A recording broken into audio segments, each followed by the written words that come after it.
Keep chasing him, and I'll divorce you. You wouldn't dare. The photo wasn't the betrayal. It was the first piece of evidence. Gregory Nelson was 42, a structural engineer in Denver who designed skyscrapers that carried other people's names. Most people believed he was an ordinary husband with an ordinary life too quiet to command a room and too predictable to lose his marriage. He drove a 12-year-old Ford F-150, carried a homemade lunch to work, and still wore the same repaired wedding band. What they didn't know was Gregory had already prepared for the day trust might fail. Then his phone buzzed. Everly had just posted a smiling photo beside Blake Harrington. Gregory studied the image, locked his screen, and whispered, "I warned her once. If you're watching from somewhere in the world, today tell me your country and your local time in the comments. I always enjoy seeing where these stories travel. And if you enjoy slow-burning stories where patience is stronger than anger, consider subscribing so you won't miss tomorrow's new story." 5 years earlier, before photographs became evidence and silence became strategy, Gregory Nelson believed he understood exactly what made a marriage last. It was never expensive vacations. It was never matching luxury cars. It was never posting smiling pictures online for strangers to admire. It was consistency. Every weekday morning began at 5:45. The alarm sounded once. Gregory reached over, turned it off, and slipped quietly out of bed so he wouldn't wake Everly. He brewed Colombian coffee, packed the lunch he had prepared the night before, and stood on the back porch of their 2-story brick home in Highlands Ranch, watching the first orange light climb over the Front Range. He loved mornings because nothing demanded attention yet. Steel beams didn't bend under pressure. Clients weren't calling. Traffic hadn't filled Interstate 25. For 15 peaceful minutes, life always felt honest. By 7, Gregory was inside the headquarters of Summit Structural Engineering in downtown Denver. His coworkers respected him for reasons few outsiders ever noticed. When a hospital expansion outside Aurora ran 6 weeks behind schedule, Gregory stayed late every evening until the calculations were corrected. When a contractor tried to reduce material costs by changing load-bearing specifications, Gregory refused to sign the approval. "We're building something families will trust," he had told the project manager. "Not something they'll photograph." That sentence spread quietly through the company. Within 3 years, younger engineers began bringing him difficult designs before asking anyone else. Gregory never chased promotions. Promotions seemed to chase him. His salary crossed $200,000 before he turned 40. Almost no one knew. His 12-year-old Ford F-150 still occupied the same parking space every morning. Its paint had faded slightly beneath the Colorado sun. The driver's seat carried the shallow imprint of thousands of early mornings. He could have replaced it 10 times over. He never saw the point. Meanwhile, Everly's mornings looked very different. She slept later. She enjoyed slow breakfasts beside the kitchen island with music playing softly through a wireless speaker. Fresh flowers usually sat beside her laptop. Her coffee always came from a different artisan blend she had discovered online. Everly had spent nearly a decade working in marketing before becoming an independent branding consultant. She possessed something Gregory never wanted: attention. She could walk into a room full of strangers and leave with 6 new contacts before dinner. She understood colors, lighting, conversation, fashion, timing. People naturally looked toward her. Gregory admired that about her. He simply never needed it himself. Their marriage balanced those differences surprisingly well in the beginning. Friday evenings belonged to them. Sometimes they drove west toward Evergreen for dinner. Sometimes they wandered through Cherry Creek, stopping inside bookstores or quiet restaurants tucked away from the busiest streets. Gregory always insisted on sitting near windows. Everly preferred sitting where everyone could see the room. Neither noticed the symbolism. Not yet. Friends often described them as the perfect balance. "He keeps you grounded," one friend told Everly during a birthday dinner. "And she keeps you interesting," another joked to Gregory. Both smiled politely. Neither corrected them. because neither statement felt entirely wrong. Their house reflected Gregory's personality more than Everly's. Nothing extravagant. Clean lines, solid oak furniture, family photographs, a stone fireplace, bookshelves filled with engineering manuals beside travel guides and classic American novels. Everly occasionally suggested remodeling, adding larger windows, replacing perfectly functional furniture, installing imported lighting fixtures. Gregory usually answered the same way. If something still works, why replace it? Everly would smile. Sometimes. Other times, she simply nodded and changed the subject. The narrator could see what Gregory could not. Her disappointment never arrived all at once. It accumulated.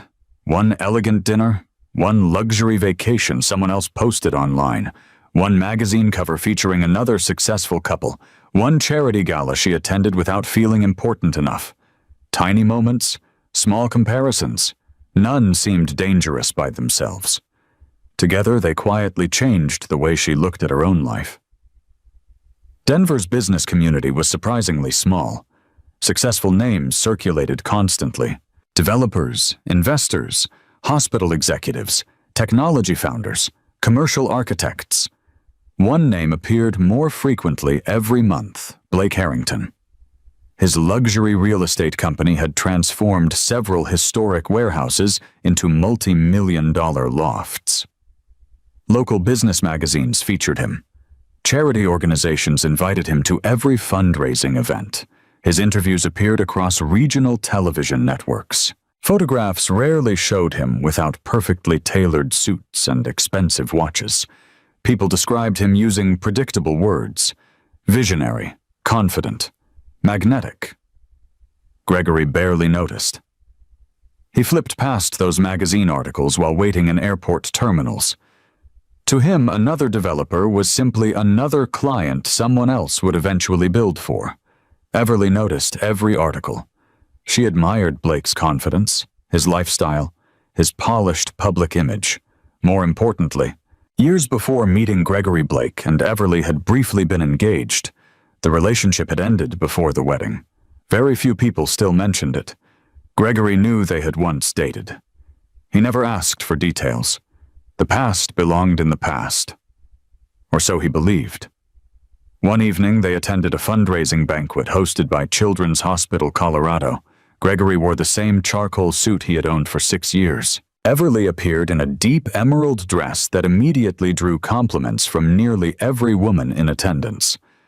Halfway through dinner, Blake Harrington entered the ballroom. People greeted him before he reached his table. Several board members stood. A television reporter requested a brief interview.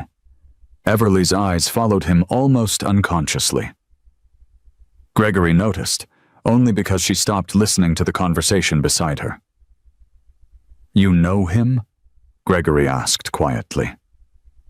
Everly smiled. "We used to know each other years ago." Gregory nodded once. Small world. She seemed relieved he hadn't asked anything else. Later that evening, Blake walked past their table. Their eyes met. Recognition flashed instantly. "Everly." She stood. "Blake, it's been forever." The exchange lasted less than 2 minutes. Pleasant, polite, nothing inappropriate. Gregory even shook Blake's hand. "Nice meeting you." "You too," Blake replied, before another donor pulled him toward a different conversation. The evening continued normally, at least on the surface. Driving home along C-470, Everly laughed about an old college memory Blake had reminded her of. Gregory smiled politely. He wasn't jealous. He wasn't suspicious. He simply listened. The narrator understood something Gregory did not. Old relationships rarely returned looking like old relationships. They returned disguised as harmless memories. Weeks passed. Life resumed. Construction deadlines. Weekend grocery shopping. Dinner with friends. Family birthdays. Everything appeared unchanged. Then one Tuesday afternoon, Everly sat alone at the kitchen counter, scrolling through LinkedIn. A headline appeared. Blake Harrington named Colorado Developer of the Year.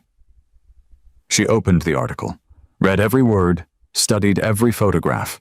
Without thinking very much about it, she clicked the message button. "Congratulations, Blake. You always said you'd build something remarkable. Looks like you did." She stared at the screen, almost deleted it. Instead, she pressed send. The message disappeared into cyberspace. She expected nothing. Perhaps he would never even read it.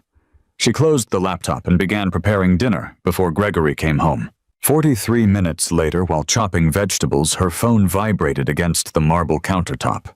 She glanced down. The sender's name made her heartbeat quicken. Blake Harrington. His reply contained only one sentence. "Everly, I was hoping I'd hear from you someday." Everly did not answer Blake immediately. She wiped her hands on a kitchen towel, read the message again, then placed the phone beside the cutting board. The vegetables in the skillet began to burn. A thin ribbon of smoke rose toward the stainless steel hood. Everly turned down the heat, opened a window, and told herself the warmth in her face came from the stove. Blake's sentence remained on the screen. "I was hoping I'd hear from you someday." It was not romantic. Not exactly.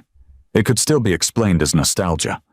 Two people from the same past reconnecting after years apart. Nothing more. Everly typed 3 different replies before choosing the safest one. "That's kind of you to say. It has been a long time." Blake answered before Gregory arrived home. "Too long. How have you been?"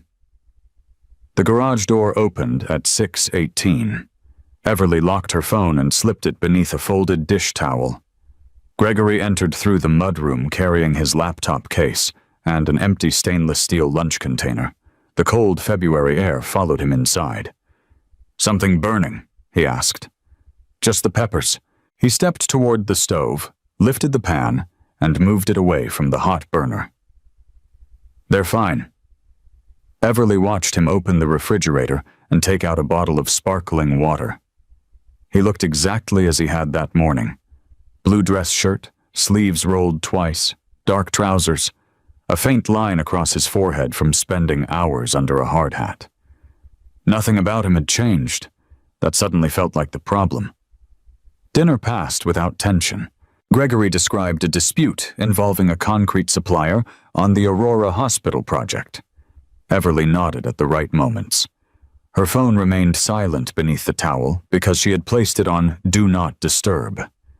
At 8:12, Gregory went upstairs to review drawings. Everly returned to the kitchen. Blake had sent 2 more messages. The first asked whether she still worked in marketing. The second said he had always believed she would build something impressive. Everly leaned against the counter. Gregory respected her work. He paid attention when she discussed clients.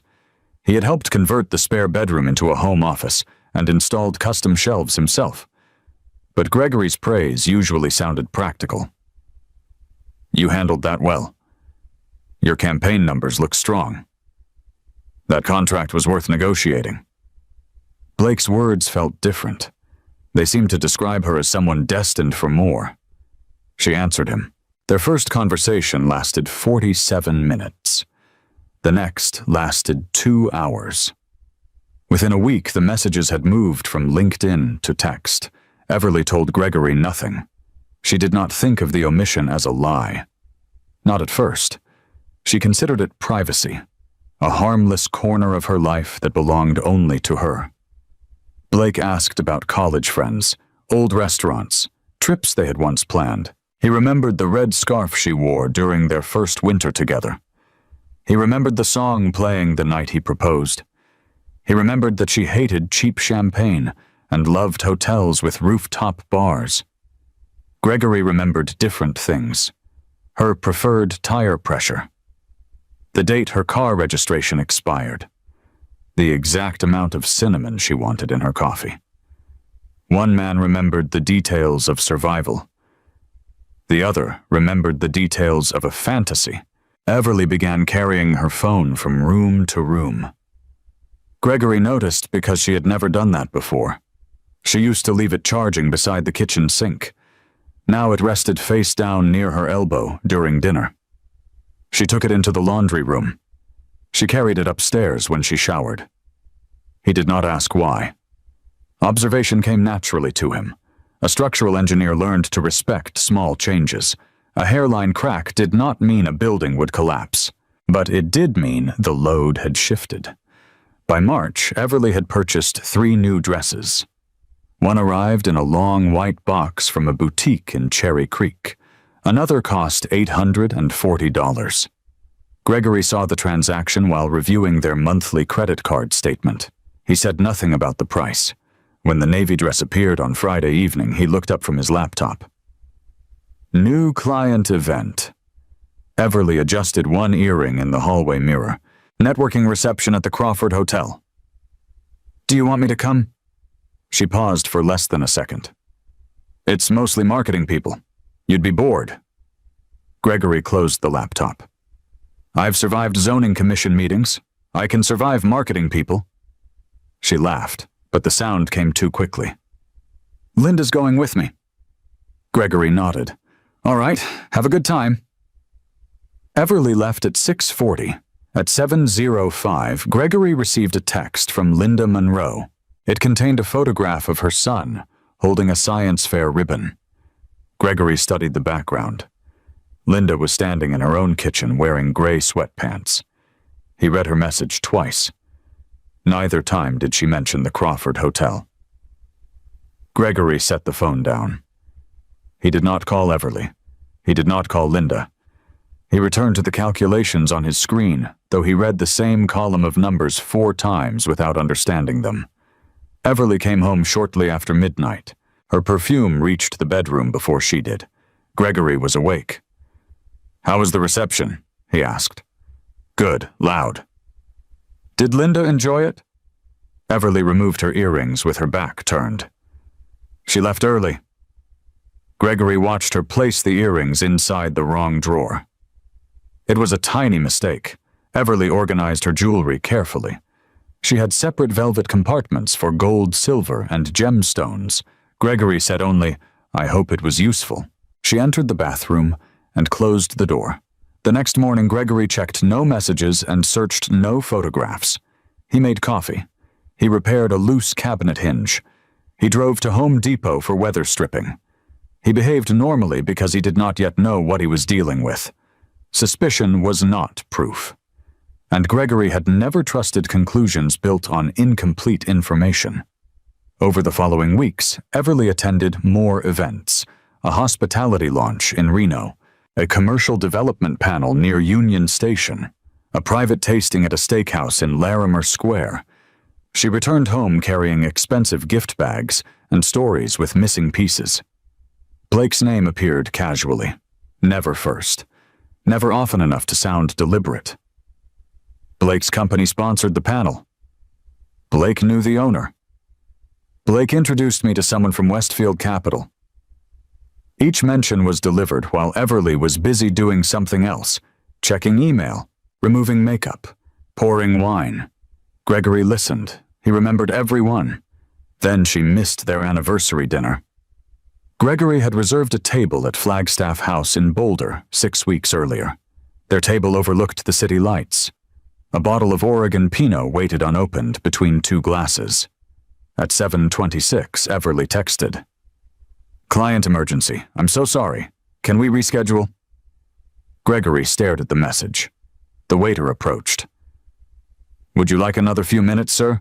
Gregory looked at the empty chair across from him. No, thank you. He ordered 1 meal. He ate slowly. At 8:41, while waiting for the check, he opened Instagram without intending to search for anything. A local event planner had posted a video from a rooftop reception in downtown Denver. The camera moved across a crowd. Everly appeared for less than 3 seconds. She was standing beside Blake Harrington. Her hand rested lightly on his arm. Gregory replayed the clip once. Then he closed the application. When Everly arrived home, he was sitting at the kitchen table with an untouched anniversary card beside him. She stopped when she saw it. I told you there was an emergency. Gregory looked at her. Was there? Her expression tightened. It was business. With Blake. He was there. Gregory nodded. He did not raise his voice. That seemed to irritate her more than anger would have. You're making this into something it isn't. I asked one question. And I answered it. Everly picked up the anniversary card, glanced at the envelope, and placed it back down. Gregory watched her climb the stairs. The following morning he arrived at Summit Structural Engineering 30 minutes early. He opened a secure folder on his office computer. Inside it he created 3 subfolders: bank records, property documents, tax returns. Then he downloaded the previous 12 months of joint account statements. He told himself it was ordinary financial organization, nothing more. That evening Everly sat across from him during dinner. Her phone vibrated beside her plate. She glanced at the screen. For one instant the name Blake appeared clearly. Then Everly turned the phone face down. The movement was small, smooth, almost practiced. Gregory lowered his fork. For the first time, the silence between them no longer felt peaceful. It felt occupied. Gregory did not confront Everly the day after seeing Blake's name on her phone. He didn't confront her the following week either. He believed that accusations made without proof weakened the person making them. Throughout his engineering career, he had watched countless arguments collapse because someone spoke before collecting enough facts. Concrete either met its specifications or it did not. Steel either carried the required load or it failed. Feelings could suggest a problem, but measurements confirmed it. So Gregory measured. Not with rulers or laser scanners, with patience. He stopped assuming. He started observing. Spring arrived across Denver, bringing warmer afternoons and longer evenings. Everly seemed happier than she had been in months. She hummed while getting dressed in the mornings. She spent more time choosing outfits before client meetings. Her phone rarely left her hand. Gregory noticed another change. She smiled at messages she never shared. One Saturday morning, they were having breakfast on the back patio. Fresh coffee steamed between them. Birds moved through the maple trees surrounding their backyard. It should have been peaceful. Everly's phone vibrated. She glanced down almost instantly. A smile appeared before she caught herself. Gregory looked across the table. Good news. She looked up. Oh, just work. He nodded. What client? She hesitated. A new branding prospect. Gregory sipped his coffee. What company? Again, there was the smallest pause. I'll tell you if they sign. The answer sounded harmless, but Gregory recognized something engineers called cumulative deviation. One measurement outside tolerance might mean nothing. 10 measurements almost always revealed a pattern. That afternoon, he mowed the lawn while Everly remained inside texting. Every 15 or 20 minutes, he glanced through the kitchen window. Each time she was smiling at the same phone. She never noticed him looking. 2 days later, Gregory attended a quarterly executive meeting at Summit Structural Engineering. His promotion to senior project director had just become official. The firm's president congratulated him in front of everyone. Several co-workers applauded. Gregory accepted the congratulations with his usual quiet smile. That evening, he brought home a bottle of champagne. I have some good news, he said. Everly looked up from her phone. What happened? I got promoted. She smiled politely. That's wonderful. She stood, hugged him quickly, and returned to reading whatever had appeared on her screen. Gregory uncorked the champagne. He poured 2 glasses. They toasted. The entire celebration lasted less than 5 minutes. Later that night, while loading the dishwasher, Gregory realized something strange. She had not asked a single question. Not about the raise, not about the new responsibilities, not about the future. Years earlier, she would have celebrated for hours. Now his biggest professional achievement barely interrupted her conversation with someone else. He stood quietly at the sink. The silence no longer hurt. It educated him. 3 days later, Gregory received an invitation to a charity dinner hosted by the Denver Business Foundation. Summit Engineering had purchased an entire table. Spouses were invited. He carried the envelope into the kitchen. "Would you like to go?" Everly barely looked away from her laptop. "When?" "Next Friday." She opened her calendar. "Oh. What?" "I already promised someone I'd attend another fundraiser." Gregory unfolded the invitation. "What fundraiser?" "The Harrington Foundation." For the first time, Blake's last name entered their conversation naturally. Gregory looked at her. "Blake Harrington's foundation." She nodded. "They're raising money for affordable housing." "I didn't know you were involved. I'm helping with some marketing." "When did that happen?" "A few weeks ago." Gregory leaned against the counter. "You never mentioned it." "I didn't think it mattered." He studied her face. She avoided his eyes by pretending to reorganize papers that were already perfectly stacked. Something inside Gregory settled into place. Not anger, certainty. The conversation ended there. He attended his company's dinner alone. Everly attended Blake's event. Neither complained. The following Sunday, Gregory was cleaning the garage when Jason Monroe stopped by. Jason was married to Everly's older sister, Linda. Unlike Linda, Jason had always liked Gregory. They spent an hour changing the brakes on Jason's pickup truck.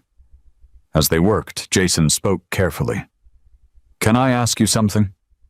"Sure." "You and Everly doing okay?" Gregory tightened one lug nut before answering. "Why do you ask?" Jason shrugged. "Linda says Everly has been going out a lot." "She has." Jason hesitated. "People are talking." Gregory finally looked up. "About Blake?" Jason nodded slowly. "I figured you already knew." Gregory wiped grease from his hands. "I know they're spending time together." Jason frowned. "That's all." "For now." Jason stared at him. "You seem calm." Gregory smiled faintly. "Calm doesn't mean unaware." Jason wanted to ask another question. Instead, he changed the subject. Neither man mentioned Blake again. That evening, Gregory sat alone in his home office after Everly had gone upstairs. He opened his laptop. Inside the secure folder he had created weeks earlier were organized financial records. Nothing suspicious had appeared yet, only ordinary banking activity. He closed the folder. Whatever problem existed between him and Everly still belonged to trust, not money, at least for now. The next Friday evening, Everly returned home unusually excited. The fundraiser exceeded every goal. "That's great." They raised almost $4 million. Gregory smiled politely. "I'm glad it went well." She continued talking. "Blake gave an incredible speech." There it was again. Blake. Always Blake. Not the foundation, not the volunteers, not the children who would benefit. Blake. Gregory listened quietly until she finished. Then he asked one simple question. "How often are you seeing him?" Everly froze. "What?" "Blake." She crossed her arms. "What kind of question is that?" "A straightforward one." "We're working together." "How often?" She sighed dramatically. "I don't count." Gregory remained seated at the dining table. His voice never changed. "Would once a week be accurate?" "I guess." "Twice."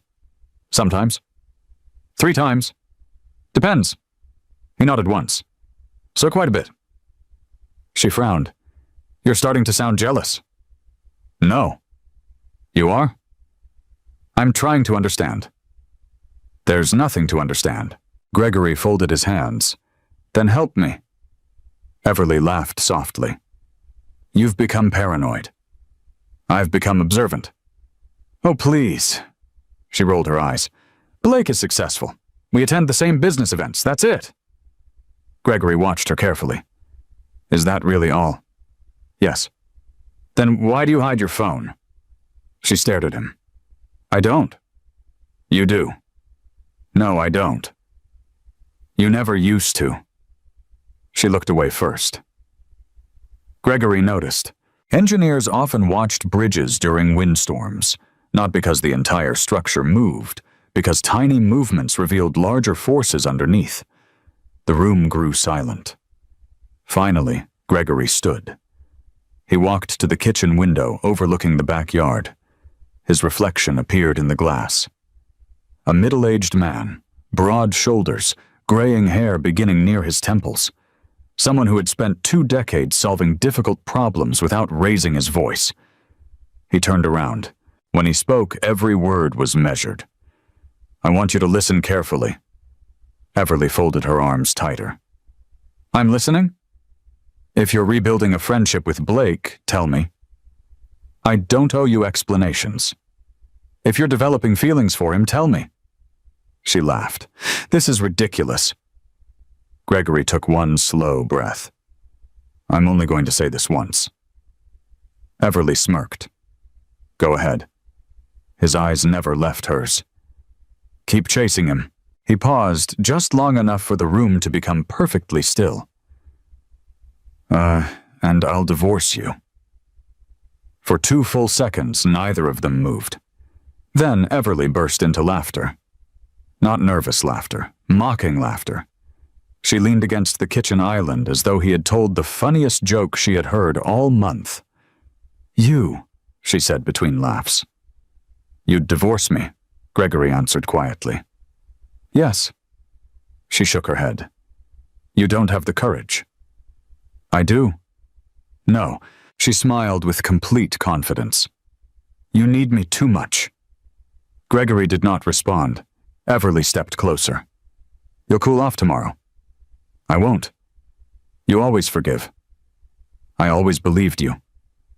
She shrugged. "Same thing." Gregory picked up his car keys from the counter. "I'm going for a drive." Everly laughed again. "Run away if it makes you feel better." He stopped at the front door. Without turning around, he said one final sentence. "I don't make the same warning twice." An hour later, Gregory parked outside the downtown office of family attorney Daniel Whitmore. The lights on the 3rd floor were still on. Daniel had handled commercial contracts for Summit Engineering for years and occasionally worked on family law cases involving business owners. Gregory sent one short text. "Are you still in the office?" The reply came less than a minute later. "For you always." Gregory looked up at the illuminated windows. For the first time since his marriage began, he walked toward a conversation he had prayed he would never need. Daniel Whitmore's office overlooked downtown Denver. Floor-to-ceiling windows reflected hundreds of lights stretching toward the Rocky Mountains. The city looked peaceful from 30 stories above the streets. Gregory stood beside the glass with his hands in his pockets. Daniel walked in carrying 2 mugs of black coffee. "I hoped I'd never see you here under these circumstances." "So did I," Gregory replied. Daniel placed 1 mug on the conference table. "I assume this isn't about updating your will." Gregory managed a tired smile. "No." They sat across from one another. Daniel had represented Gregory's engineering firm on commercial matters for nearly 8 years. He understood Gregory's personality better than most attorneys understood their clients. Gregory never exaggerated. He never rushed. He never sought revenge. If he appeared in Daniel's office discussing divorce, something significant had happened. Daniel opened a yellow legal pad. "Tell me everything." Gregory started at the beginning. The renewed contact with Blake, the increasing business events, the hidden phone, the anniversary dinner, the warning, Everly's laughter. He left nothing out. He added nothing unnecessary. When he finished, Daniel leaned back quietly. "So," Daniel said carefully, "you don't actually have proof of an affair?" "No." "You have suspicion?" "I have changing behavior." Daniel nodded. "And changing behavior isn't enough in court." "I know." "Then why are you here tonight?" Gregory looked directly at him. "Because I don't intend to walk into a legal battle unprepared if this becomes one." Daniel's expression softened. That's the Gregory Nelson I know. He closed the legal pad. My advice is simple. I'm listening. Document everything. Gregory nodded. I already have. Don't invade her privacy illegally. I won't. Don't access accounts that aren't yours. I won't. Don't install tracking software. I won't. Daniel folded his hands. But every financial document you're legally entitled to see, I'll preserve. Exactly. Gregory thanked him. Before leaving, Daniel handed him a business card with a handwritten note on the back. If you ever decide it's time, call me before you tell anyone else. Gregory slipped the card into his wallet. I hope I never use it, Daniel answered quietly. I hope you don't either. Outside, Denver's night air felt unusually cold. Gregory drove home without turning on the radio.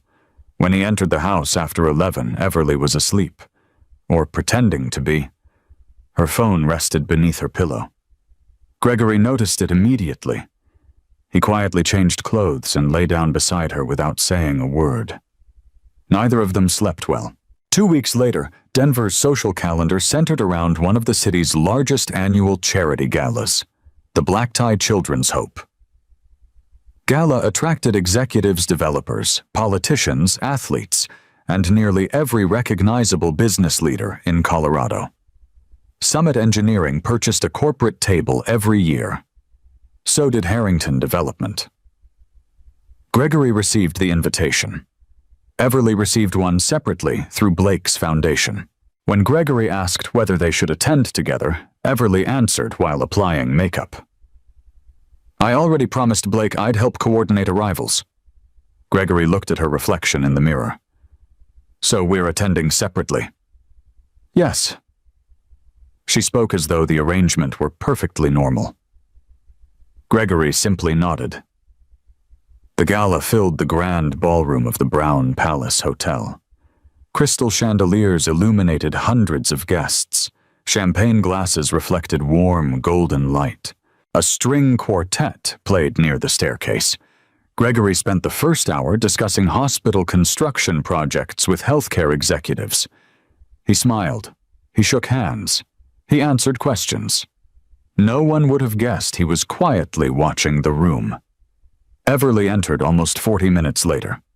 Several photographers immediately noticed her elegant black evening gown. She looked confident, beautiful, perfectly composed. Gregory genuinely believed she looked stunning. Then Blake appeared beside her. Not accidentally, intentionally. He greeted her before greeting anyone else. He offered his arm. She accepted it. Together they walked across the ballroom. Nothing inappropriate, nothing intimate. Yet they moved with the ease of two people already comfortable standing close together. Across the room, Gregory watched silently. One of his co-workers approached. Greg. He turned. Congratulations again on your promotion. Thank you. They spoke for several minutes. When Gregory looked back across the ballroom, Everly and Blake were standing near the auction display laughing together. Photographers circled constantly. Gregory looked away. He refused to spend the evening monitoring his wife. If she intended to embarrass him publicly, stopping her wasn't his responsibility anymore. Around 9:30, the auction ended. Guests gathered near the stage. The foundation announced record donations. Applause filled the ballroom. Blake stepped forward to thank sponsors. When his speech ended, photographers rushed toward him. Everly remained nearby. Someone called her name. She turned. Blake instinctively placed one hand against the small of her back while they faced the cameras. The flashbulbs exploded. Click, click, click. Gregory saw it from nearly 50 feet away. Not because he was watching, because everyone was watching. For less than 3 seconds, Blake's hand remained there. Everly smiled naturally. The photographers captured dozens of images. Then the moment ended. Gregory quietly collected his coat. He didn't say goodbye to Everly. He left the ballroom without speaking to anyone. Outside, cold spring rain had begun falling across Denver. He sat inside his truck for several minutes before driving home. His phone buzzed repeatedly during the drive. Co-workers thanking him for attending. Clients discussing future meetings. None came from Everly. At home, Gregory removed his suit jacket, loosened his tie, and poured himself a glass of water. He never touched alcohol when he needed to think.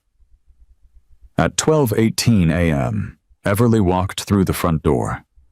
She looked surprised to find him awake. "I thought you'd be asleep." "I wasn't tired."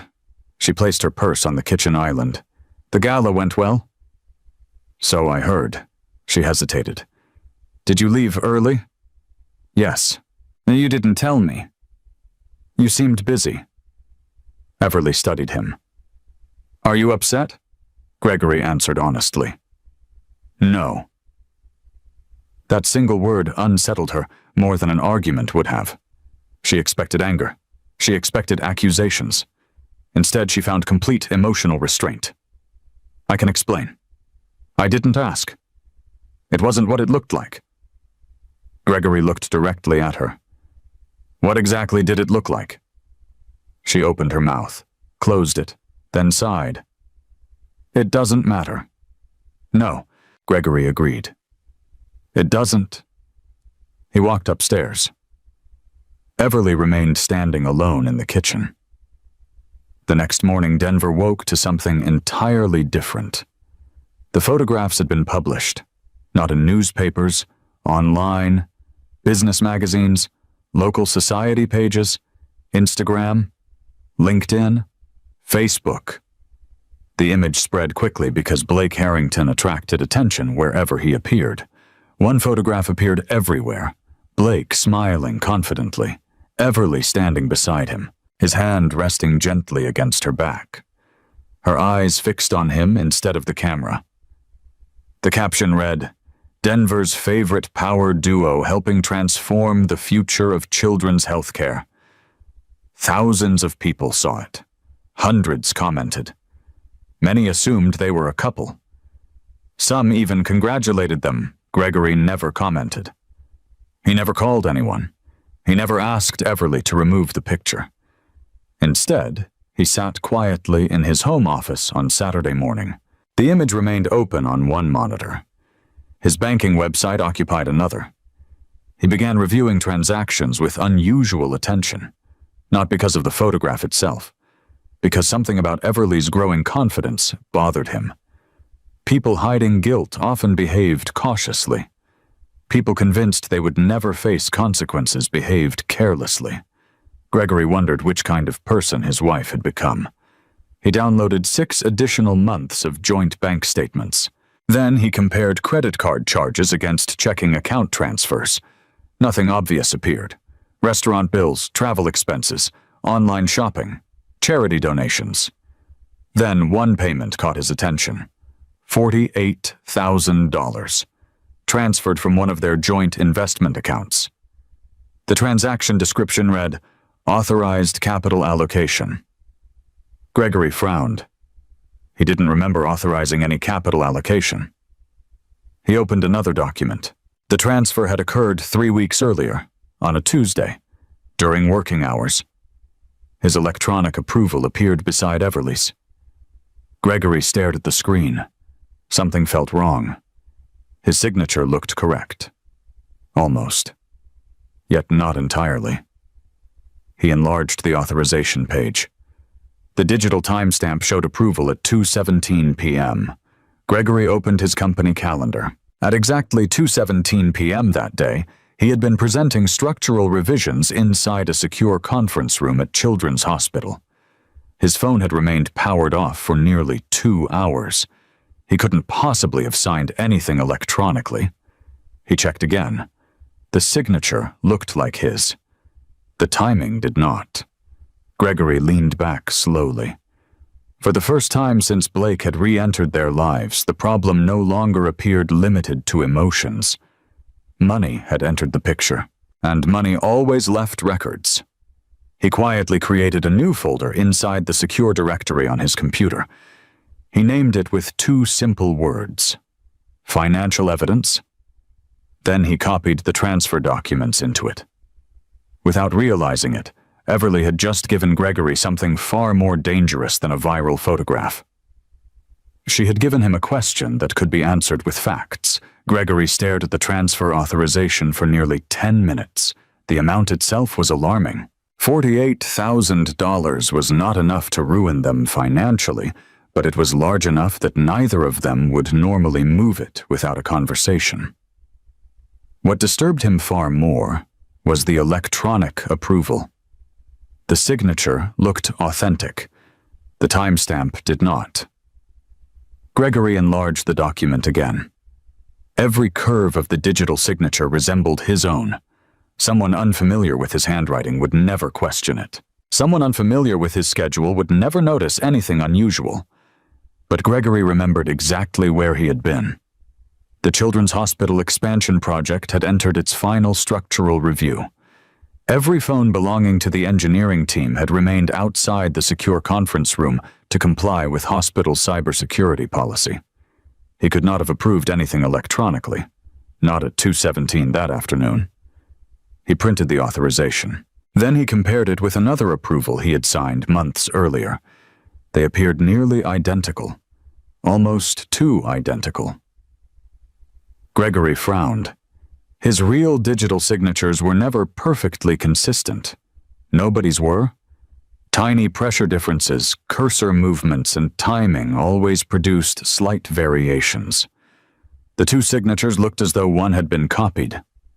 He closed the comparison without jumping to conclusions. Suspicion was still not evidence. He needed someone who understood financial records better than he did. Monday morning, Gregory arrived at Summit Structural Engineering before sunrise. He called Daniel Whitmore at exactly 7:15. Daniel answered immediately. "You found something." "I found a transfer." "How much?" $48,000. Daniel became quiet. "Authorized by both of us." "You signed it." "Apparently. But you didn't." "No." Daniel thought for several seconds. "I know someone." "Who?" "A forensic accountant." Gregory wrote down the name. Rachel Simmons. "She's expensive," Daniel warned. "I'm not looking for cheap." "Good." Daniel paused.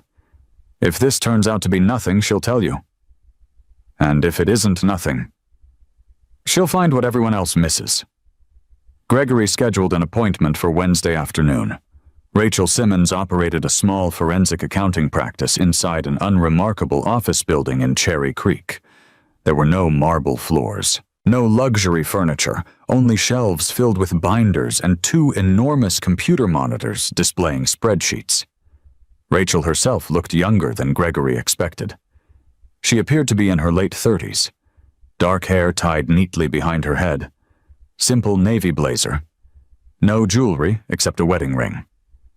She shook Gregory's hand firmly. "Daniel says you trust facts." "I do." "Good. I don't need someone to tell me what I want to hear." Rachel smiled. "I never do." Gregory placed a folder on her desk. "I need you to tell me what this actually is." Rachel spent nearly 20 minutes reading silently. She examined the authorization, the transaction history, the investment account. Gregory waited without interrupting. Finally, she looked up. "Interesting. What is this authorization?" "What about it?" Rachel zoomed in on the digital signature. "The signature may or may not be genuine." Gregory nodded. "I expected that. But that's not the interesting part." She pointed toward the timestamp. "The authorization code was generated before the signature." Gregory frowned. "What does that mean?" "It shouldn't happen." She opened another screen. "Normally you log in." "Right. You approve." "Right. Then the authorization code is created." Gregory watched carefully. "In this file, the sequence is reversed." She turned the monitor toward him. The code already existed. Gregory looked at the timestamps. She was right. The authorization code preceded the signature by nearly 40 seconds. Rachel leaned back. That doesn't automatically prove fraud. What does it prove? It proves someone should investigate. Gregory felt something inside him become colder. Rachel continued reviewing additional statements. She opened transaction histories covering the previous 18 months. Her fingers moved rapidly across the keyboard. Then she stopped. Here's another question. What? Why does this investment account regularly send money to an LLC? Gregory looked at the screen. A company name appeared repeatedly. Blue Horizon Consulting LLC. Small transfers, 6,000, 8,000, 11,000, 13,000, spread across almost a year. Gregory shook his head. I've never heard of it. Rachel typed quickly. Colorado Business Registry, Blue Horizon Consulting LLC. The ownership information appeared. Registered agent, private, business address, a mailbox service, formation date, 14 months earlier. Rachel looked back at Gregory. Did you authorize investments through this company? No. Have you ever spoken to anyone representing it? No. Do you own any businesses besides your engineering partnership? No. Rachel quietly made another note. We need more records. How many? Everything. Gregory exhaled slowly. I can get joint account records. I'll need tax returns. I have them. Retirement accounts. I have access. Mortgage documents. Insurance. Credit cards. Gregory nodded after every request. Rachel finally closed the folder. I don't know whether your wife committed fraud. I understand. I don't know whether someone manipulated your accounts. I understand. But I do know one thing. What? This isn't random bookkeeping. Gregory remained silent. Rachel continued. These transactions follow a pattern. What kind? They're designed to avoid attention. She enlarged the payment history. Notice the amounts. Gregory looked carefully. Most transfers ranged between $6,000 and $13,000. None exceeded $50,000. None appeared round enough to attract automatic bank review. Each looked ordinary, individually. Collectively, they totaled more than $180,000. Gregory stared at the final number. His heartbeat remained steady. His breathing never changed. Years of engineering had trained him to remain calm during structural emergencies. Panic solved nothing. Precision solved everything. Rachel noticed his composure. You're taking this remarkably well. No, he answered honestly. I'm organizing it. Rachel nodded. I've seen people throw chairs. Does that help?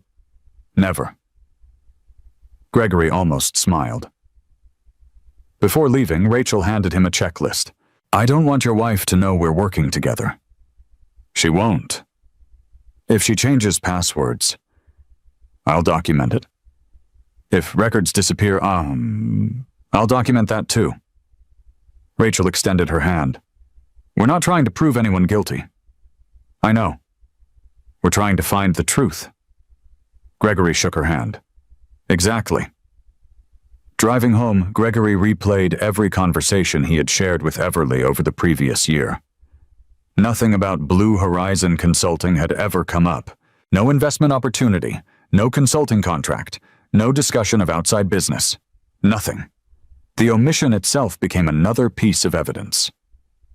That evening, Everly arrived home carrying shopping bags from Cherry Creek Mall. She seemed unusually cheerful. You won't believe who I had lunch with. Gregory looked up from his laptop. Who? Blake. She smiled as though expecting him to react. Instead, Gregory simply asked, How was lunch? It was wonderful. She began unpacking expensive clothing. He knows so many interesting people. Gregory watched quietly. I met 2 venture capital investors. That's nice. They think I should start my own branding agency. Gregory nodded once. You've always been capable of running one. Everly paused. You don't sound excited. I think you're talented. That's all. What else should I say? She seemed disappointed. I thought you'd ask questions. Gregory looked at her.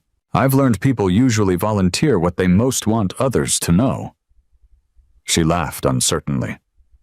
What does that mean? It means you've mentioned Blake 3 times in 2 minutes. Her smile faded slightly. So, nothing. Gregory returned his attention to the laptop. Everly watched him for several seconds. The lack of confrontation unsettled her. She wanted him angry. She wanted him jealous. Instead, she found him distant, emotionally unreachable. That frightened her in ways shouting never could. Later that night, after Everly fell asleep, Gregory quietly carried his laptop into the downstairs office. He scanned every document Rachel had requested: tax returns, investment statements, insurance policies, retirement accounts, mortgage records. Hours passed. Near midnight, he opened one final folder containing old property records. A single unfamiliar address appeared in the transaction history. A condominium purchased 8 months earlier by Blue Horizon Consulting. Gregory had never seen the address before. He checked the county property database. The condominium remained active. Owned entirely by Blue Horizon Consulting LLC. He leaned back slowly. The company wasn't just receiving money. It was buying real estate, and somehow nearly $200,000 had flowed into it without his knowledge. Gregory saved another screenshot, added another document to the growing evidence folder. Then he closed the laptop. Outside rain tapped softly against the windows. Upstairs, Everly slept peacefully beside the man she believed still knew almost nothing. She never imagined that every quiet evening she spent texting Blake gave Gregory another uninterrupted night to uncover a trail that reached far beyond an emotional affair. The photograph at the gala had started the search. The money was beginning to reveal the truth. Gregory woke before dawn the following morning. For years he had followed the same routine. Coffee, a 30-minute run through Washington Park, a shower, breakfast, then work. Routine had always provided stability, especially when projects became complicated. Now it became something even more valuable. It prevented emotions from making decisions that belonged to logic. The morning air carried the cool scent of recent rain. Gregory jogged along the familiar trail while the sun slowly climbed above the Denver skyline. His body followed the path automatically. His mind did not. He replayed every financial record Rachel had shown him, nearly $200,000, transferred gradually, hidden inside ordinary-looking transactions. The amount itself was disturbing. The intention behind it disturbed him more. Someone had wanted those transfers to remain invisible. When Gregory returned home, Everly was already awake. She stood in the kitchen scrolling through her phone while drinking iced coffee. Morning. Morning. She barely looked up. Gregory poured himself fresh coffee. Neither spoke for almost a minute. Finally, Everly smiled at something on her screen. What? Gregory asked casually. Oh. She laughed. Nothing. He stirred his coffee. Something made you smile. Just social media. Gregory nodded. I see. She slipped the phone into her purse immediately afterward. That tiny movement confirmed something Gregory had noticed weeks earlier. She no longer hid her phone after he asked. She hid it before he asked. The habit had become automatic.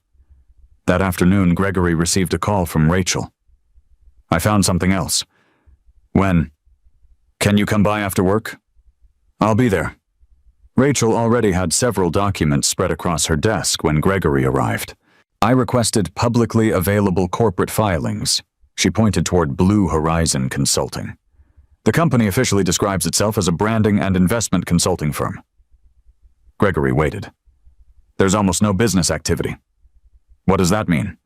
No employees. No office. No website? No marketing? No commercial clients?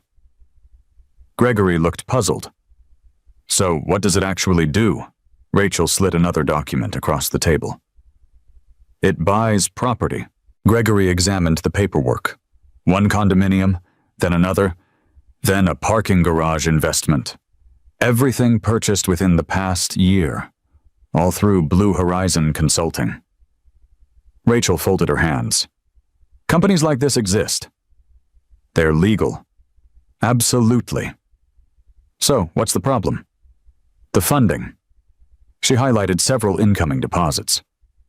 The money appears to come from different personal accounts. Gregory recognized one immediately. His. Rachel continued. I've identified 4 contributors. Who? You? Gregory nodded silently. A retired physician. She pointed to another line. A restaurant owner. Another. And someone named Everly Nelson. Gregory slowly looked up. My wife. Rachel nodded. Her individual account? Gregory felt his pulse increase for the first time in days. Everly had her own savings account from years of consulting work. He had never questioned it. She had always managed it independently. Rachel spoke carefully. I don't know whether she's an investor. I don't know either. I also don't know whether she realizes where the money is ultimately going.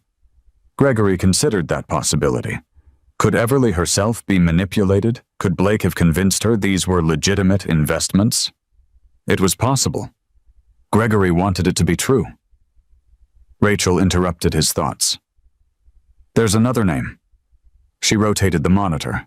Managing member B. Harrington. Gregory stared silently. No explanation was necessary. Blake Harrington. Rachel watched Gregory's face. You know him. Unfortunately. Personally. Our wives. Gregory stopped himself. Then corrected the sentence. My wife works with him. Rachel understood immediately. I see. For the first time since beginning the investigation, Gregory realized the financial records and Blake Harrington were connected by more than coincidence. Rachel printed another report. I'd like you to read this at home. What is it? Every publicly available filing connected to Blue Horizon. Gregory accepted the thick folder. Before leaving, he asked one question. If someone transferred money using a forged authorization, Rachel answered before he finished. Eventually, someone made a mistake. They always do. They always believe they're smarter than paperwork. Gregory drove home without turning on the radio. He arrived just before 6. Everly wasn't home. A note rested on the kitchen counter. Dinner with Blake and Foundation sponsors. Don't wait up. Love, Everly. Gregory looked at the word love. Months earlier, it would have comforted him. Now it felt like punctuation added automatically at the end of an email. He folded the note and placed it inside a drawer. Not as evidence, as a reminder. At 7:30, the doorbell rang. Gregory opened it to find Linda Monroe standing on the porch. Everly's older sister looked unusually uncomfortable. Can I come in? Of course. She stepped inside carrying 2 bakery boxes. I brought dessert. You didn't have to. I know. They sat in the living room. For several minutes, neither touched the pastries. Finally, Linda sighed. I need to tell you something. Gregory remained silent. I wasn't sure if I should. Then why are you here? Because Jason thinks you deserve honesty. Gregory nodded slightly. What happened? Linda looked toward the empty kitchen to make certain Everly wasn't home. I attended Blake's fundraiser last month. I know. I saw Everly there. Gregory waited. They weren't acting like co-workers. His expression never changed. What do you mean? Linda chose her words carefully. They arrived separately. Gregory listened. They left together. The room became very quiet. They got into the same car. Gregory asked calmly, Did you actually see them leave? Yes. Could someone else have been inside? I don't know. Did you see where they went? No. Gregory thanked her. Linda looked frustrated. That's all you're going to say. I appreciate you telling me. Aren't you angry? I've already spent enough energy imagining possibilities. Linda stared at him. I don't understand you. Gregory answered softly. I don't want conclusions. I want facts. Linda shook her head. I wish Everly understood what she's risking. Gregory looked toward the staircase. So do I. After Linda left, Gregory carried Rachel's folder into his office. He compared dates, fundraiser, property purchases, investment transfers. One timeline slowly emerged. Each major transfer had occurred within days of a social event involving Blake. One gala, one charity auction, one investor dinner, another networking reception. Gregory highlighted every matching date. The pattern became difficult to ignore. At exactly 9:42 p.m., his phone vibrated. A social media notification. Gregory almost ignored it. Instead, he opened it. Everly had uploaded another photograph. She stood beside Blake on the rooftop terrace of an expensive downtown restaurant. Both held wine glasses. The caption read, "Celebrating exciting opportunities with incredible people. The future has never looked brighter." Thousands of followers would see nothing unusual. Gregory noticed something different. The city skyline behind them. He recognized the building. Blue Horizon Consulting owned one of the luxury condominiums in that same tower. He immediately opened Rachel's property report. Address? Floor 26. The restaurant occupied the roof above it. Gregory stared at both screens. The timing, the location, the company, the photograph. None proved an affair. None individually proved fraud. Together they formed something engineers respected, a consistent pattern. His phone rang. Rachel. I think I know why they chose that building.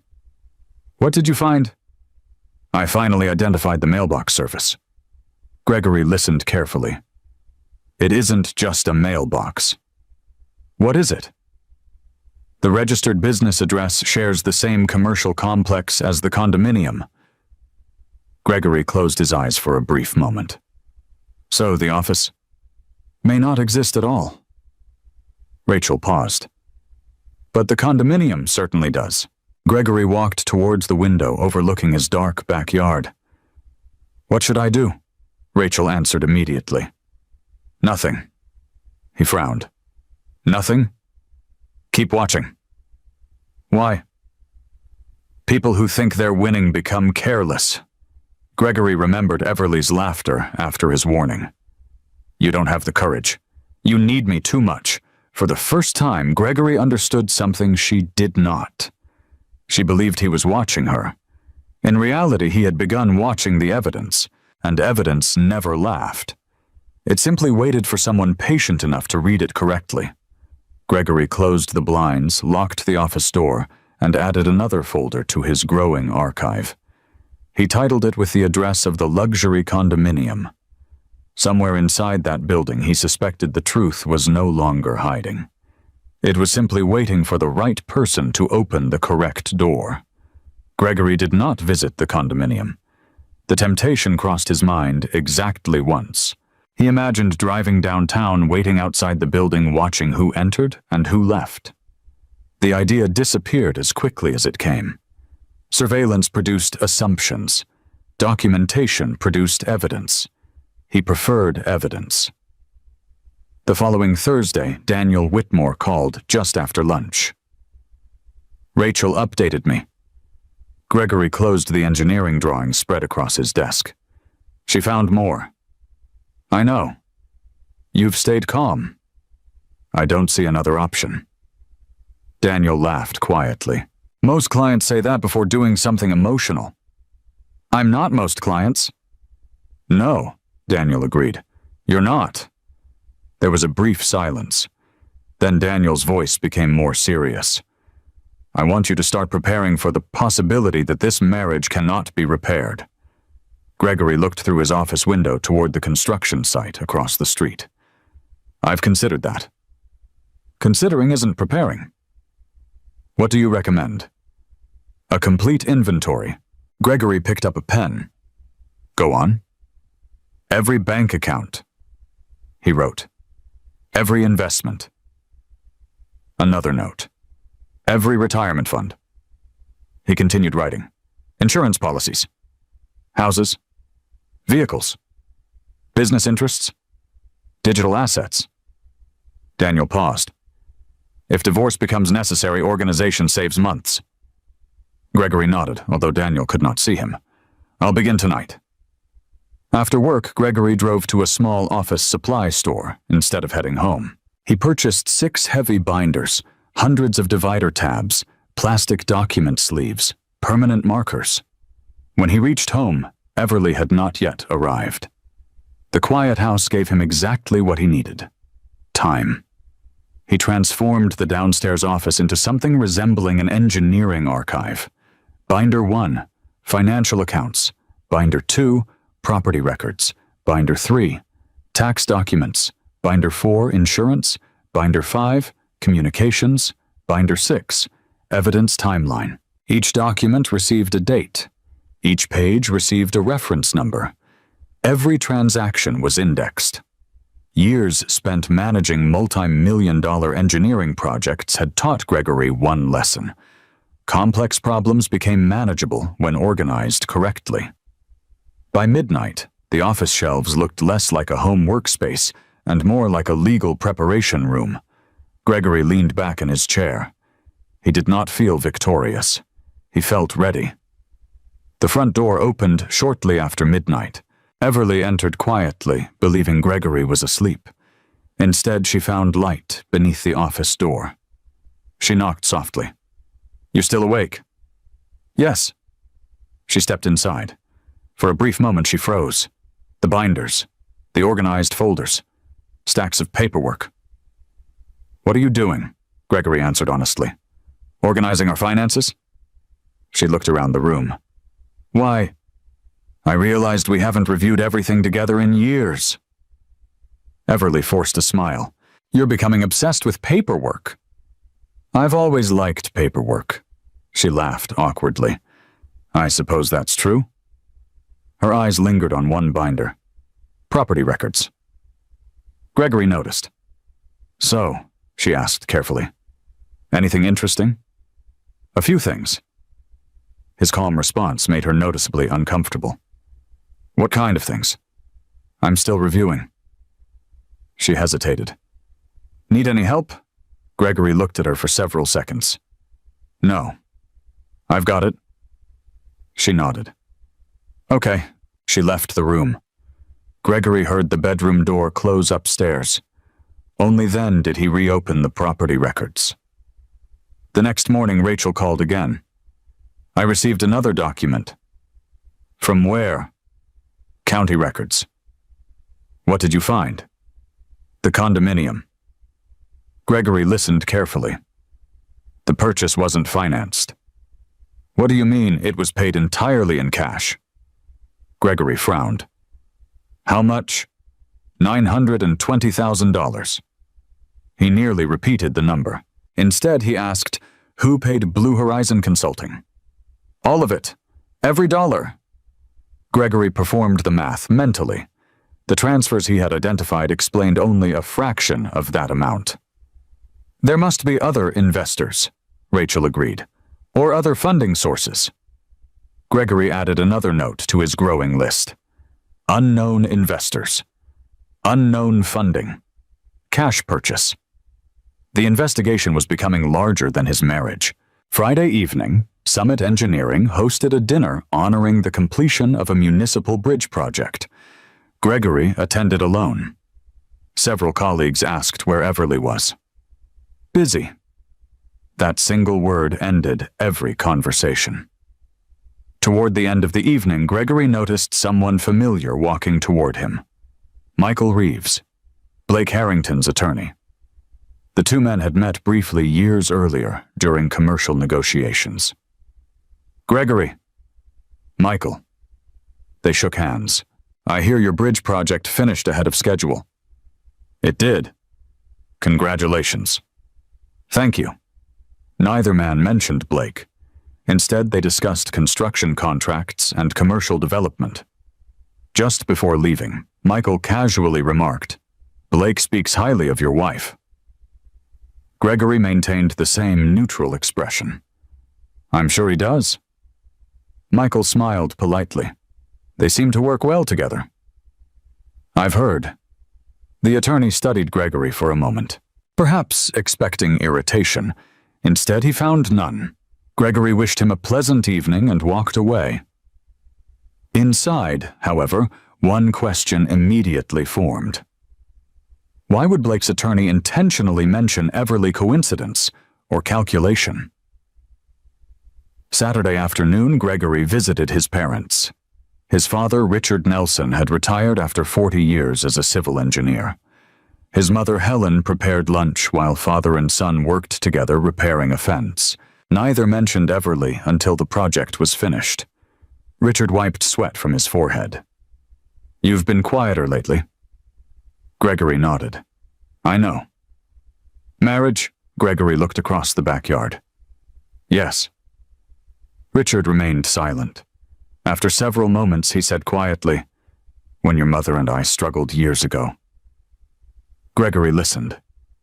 "I kept trying to prove I was right." "What happened?" "I forgot to ask whether the marriage itself could survive." Gregory appreciated the wisdom. "I'm not trying to win." "I know." His father smiled sadly. "You're trying to understand." Gregory admitted the truth. "I don't recognize her anymore." Richard placed one weathered hand on Gregory's shoulder. "People change." "I know. But character usually changes slowly." Gregory thought about that during the drive home. Everly hadn't become different overnight. Perhaps the warning signs had existed much earlier. Perhaps he had simply chosen not to see them. Sunday morning, Everly announced breakfast plans. "I'm meeting Blake and several investors." Gregory looked up from the newspaper. "On Sunday?" "They're flying out this afternoon." "What investors?" She shrugged. "I don't remember all their names." Gregory nodded once. "What restaurant?" "Somewhere downtown." She avoided eye contact. An hour later, she left wearing an elegant cream dress Gregory had bought her for their anniversary. He watched through the front window as her rideshare disappeared around the corner. Exactly 15 minutes later, Rachel called. "I need you to see something." Gregory arrived at her office within 30 minutes. Rachel turned her monitor toward him. "I finally traced one of the other investors." Gregory examined the screen. Retired physician, Dr. Alan Mercer. Investment amount, $300,000. Here's the problem. Rachel opened another document. Dr. Mercer had died 11 months earlier. Gregory stared. "That's impossible." Rachel nodded slowly. "The investment occurred 4 months after his death." Neither spoke. Finally, Gregory asked, "Who controlled his estate?" Rachel clicked another page. "Executor. Blake Harrington." Gregory leaned back. The room suddenly felt much colder. Rachel quietly folded her hands. "This has moved beyond suspicious bookkeeping." Gregory said nothing. "I think we're looking at systematic financial misconduct." "Can we prove it?" "Not yet." She paused. "But we're getting closer." Gregory looked once more at the estate documents. A dead investor. An executor connected to Blake. Missing money. Cash property purchases. Forged authorizations. The individual pieces still stood alone, but together they resembled the framework of a structure beginning to reveal its true shape. As Gregory left Rachel's office, his phone vibrated. Everly had sent a message. "Lunch is taking longer than expected. Don't wait for me." Below the text appeared a smiling selfie. She stood beside Blake once again. Neither realized that at that exact moment Gregory had stopped thinking of Blake as merely the man pursuing his wife. He had begun seeing him as something far more dangerous. A man whose personal charm might be hiding financial crimes large enough to destroy far more than a marriage. Gregory slipped the phone back into his pocket. He no longer cared where Everly was having lunch. He cared about where the money had gone. And for the first time since this nightmare had begun, he believed the answers might eventually expose everyone involved. Monday morning arrived with unusual silence. Everly left the house before Gregory finished making coffee. "I have an early strategy meeting." She kissed his cheek without waiting for a response. The gesture felt rehearsed, not affectionate, automatic. Gregory watched her drive away before returning to the kitchen table. His laptop remained open beside Rachel's latest reports. Over the weekend, he had organized every document into chronological order. Patterns continued appearing, small details, repeated names, matching dates, identical electronic approval methods. Each discovery strengthened the structure Rachel was building. Nothing stood alone anymore. Everything connected. At precisely 9 o'clock, Rachel called. "I received a response from the bank." Gregory closed the laptop. "Good news. Useful news. I'm listening." "The forged authorization." "Yes." "The bank confirmed the approval originated from a different device than your normal login." Gregory remained quiet. "They tracked the device." "Not completely. But they identified something interesting." "What?" "The authorization came through a secure VPN." Gregory understood enough about technology to recognize the implication. "So whoever approved it hid their location." "Exactly." Rachel paused. "Ordinary customers don't usually use encrypted business VPN services to transfer personal funds." Gregory wrote another note. "Intentional concealment." Rachel continued. "The bank has preserved the connection logs. Can we obtain them?"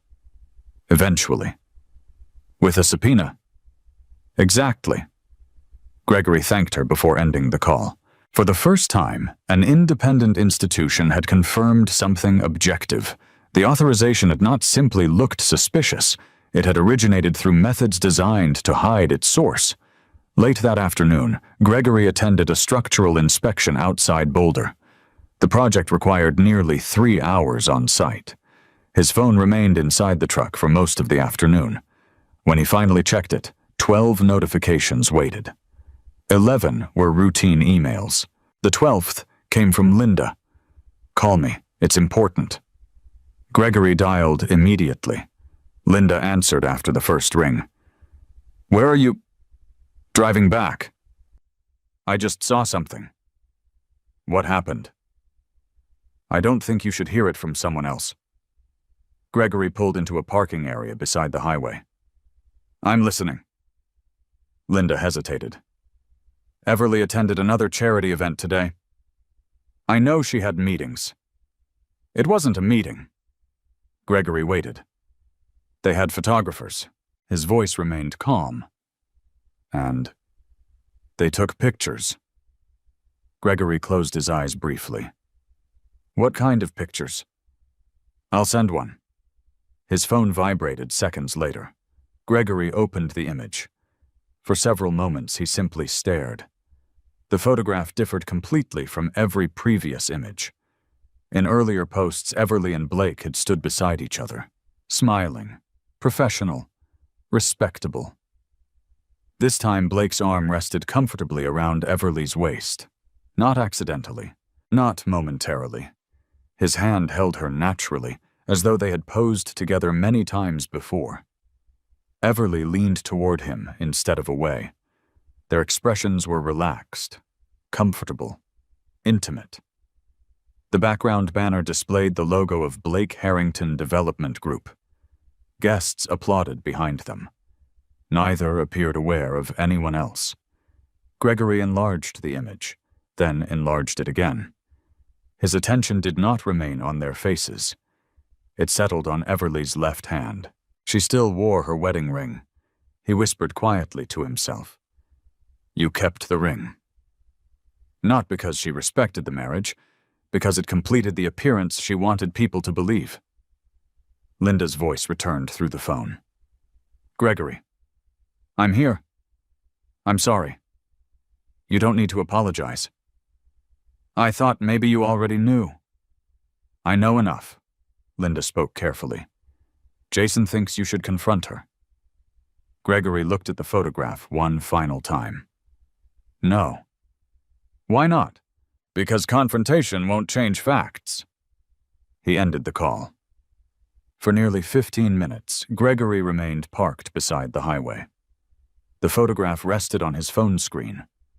Months earlier, it would have broken him. Now it clarified something. His warning had ended the day she ignored it. Everything afterward merely documented her decision. That evening, Everly came home unusually cheerful. She carried flowers someone had given her during the event. Were you busy today? She asked. Gregory nodded. Inspection outside Boulder. Everything go well? Yes. She placed the flowers into a vase. I had a wonderful afternoon. I'm glad. She smiled. We raised almost $3 million. Congratulations. She studied him carefully. That's all. What else? I don't know. She laughed softly. You've become impossible to read. Gregory looked at her across the kitchen. Maybe I'm simply listening more than talking. She shrugged. I suppose. During dinner, Everly spoke enthusiastically about donors, executives, and future networking opportunities. Gregory noticed one detail. She mentioned Blake only once, far less than usual, almost intentionally, as if trying not to mention him. That omission interested Gregory more than endless praise would have. After dinner, Everly excused herself upstairs. Within minutes, Gregory heard her speaking quietly on the phone. He could not hear the conversation, only occasional laughter. When the call ended, another notification appeared on Gregory's phone. Everly had uploaded the professional photograph. The same image Linda had sent earlier, this time accompanied by a caption. Honored to support people building a better future together. Thousands of likes began appearing within minutes. Comments flooded beneath it. Beautiful couple. Power team. You two look amazing together. What an elegant pair. Gregory read none of the replies after that. Instead, he downloaded the original image, saved it, recorded the upload time, archived the public comments, then closed the application. At 8:30, Daniel Whitmore arrived unexpectedly. Gregory had invited him earlier to review documents.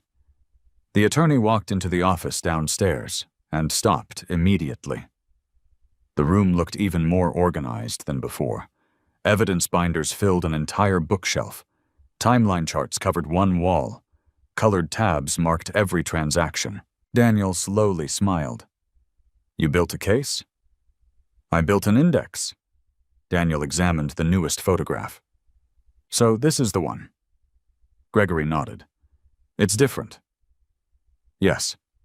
Daniel placed the printed photograph beside the financial timeline. Do you know what makes this important? Gregory answered quietly. It isn't proof of adultery. No, Daniel agreed. It isn't. He pointed towards the upload time, but it establishes another sequence. Gregory watched. Look, Daniel aligned 3 documents: the charity event, the social media upload, Rachel's banking timeline. Gregory immediately noticed the overlap. The event occurred less than 48 hours before another scheduled investment distribution from Blue Horizon Consulting. Daniel tapped the table. Every major public appearance seems to happen just before financial activity. You think they're connected? I don't know. But coincidence is becoming increasingly expensive. Gregory leaned back. Daniel looked directly at him. I need to ask you something. What? If this investigation proves your wife knowingly participated... He stopped. Gregory finished the sentence. Can I still separate emotion from evidence? Daniel nodded. Yes. Gregory thought for several seconds. I loved the woman I married. Daniel remained silent. I don't know the woman making these decisions. The attorney understood. They may be the same person.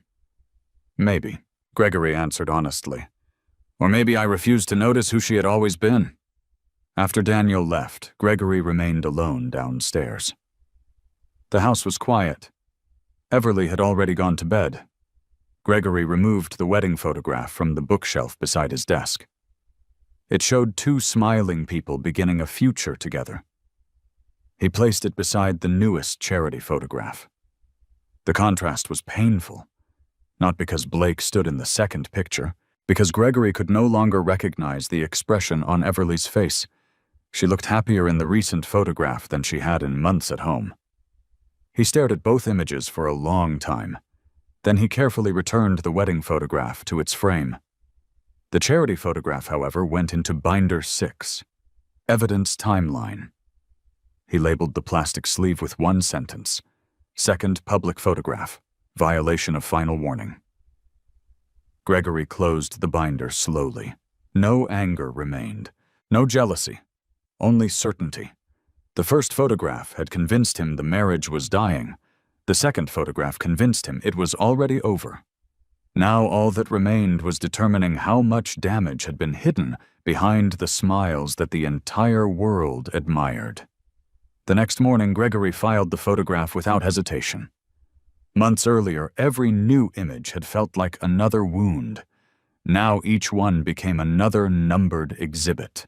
He scanned the original resolution, printed 2 copies, recorded the upload time, and added the social media comments that identified Blake and Everly together. The binder closed with a soft click. The sound echoed through the office. For Gregory, that sound represented something final. Emotion had gradually surrendered to procedure. At 9:30, Daniel Whitmore arrived carrying a leather briefcase. He placed it on Gregory's desk before removing several legal forms. I think it's time. Gregory looked at the stack. Divorce papers. Not yet. Daniel slid one document across the desk. Financial disclosure preparation.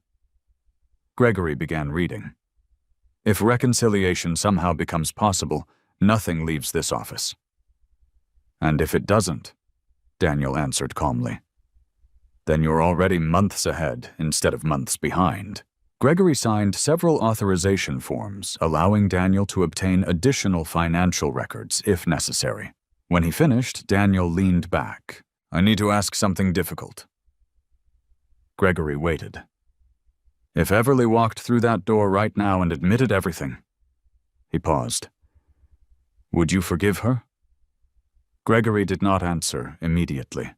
He looked toward the bookshelf where years of engineering awards stood beside family photographs.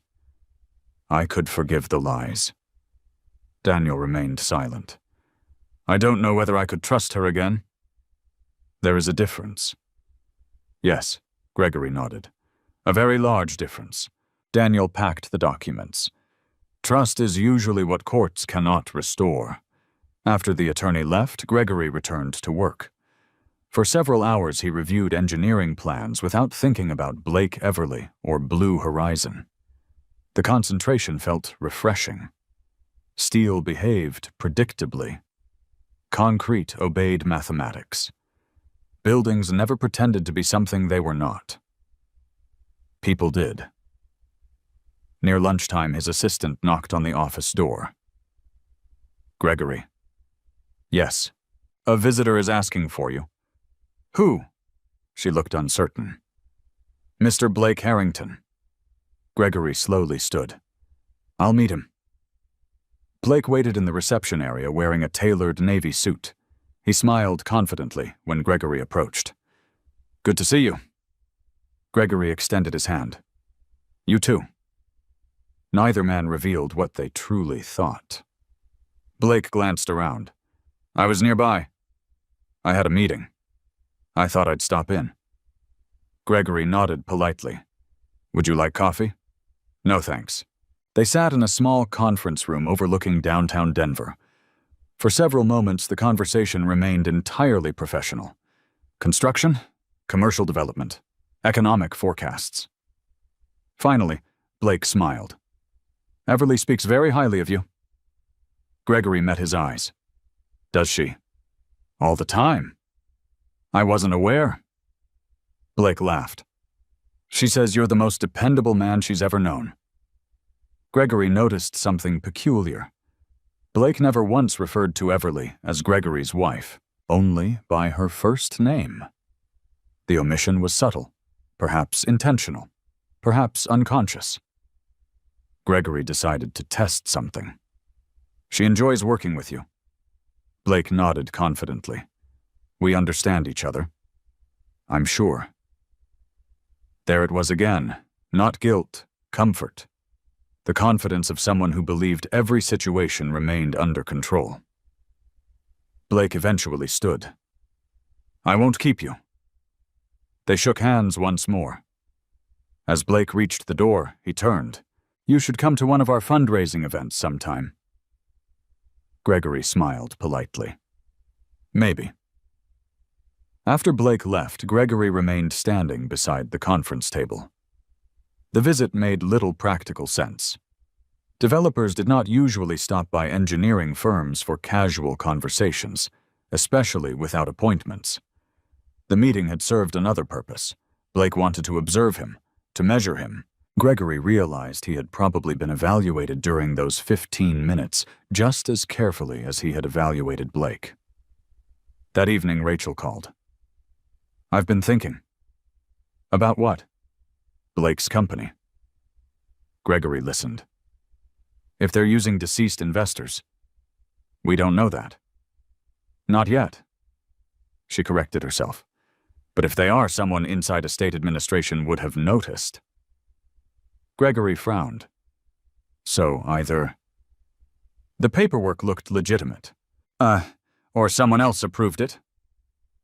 Rachel agreed. I'd like to investigate probate filings. Can you?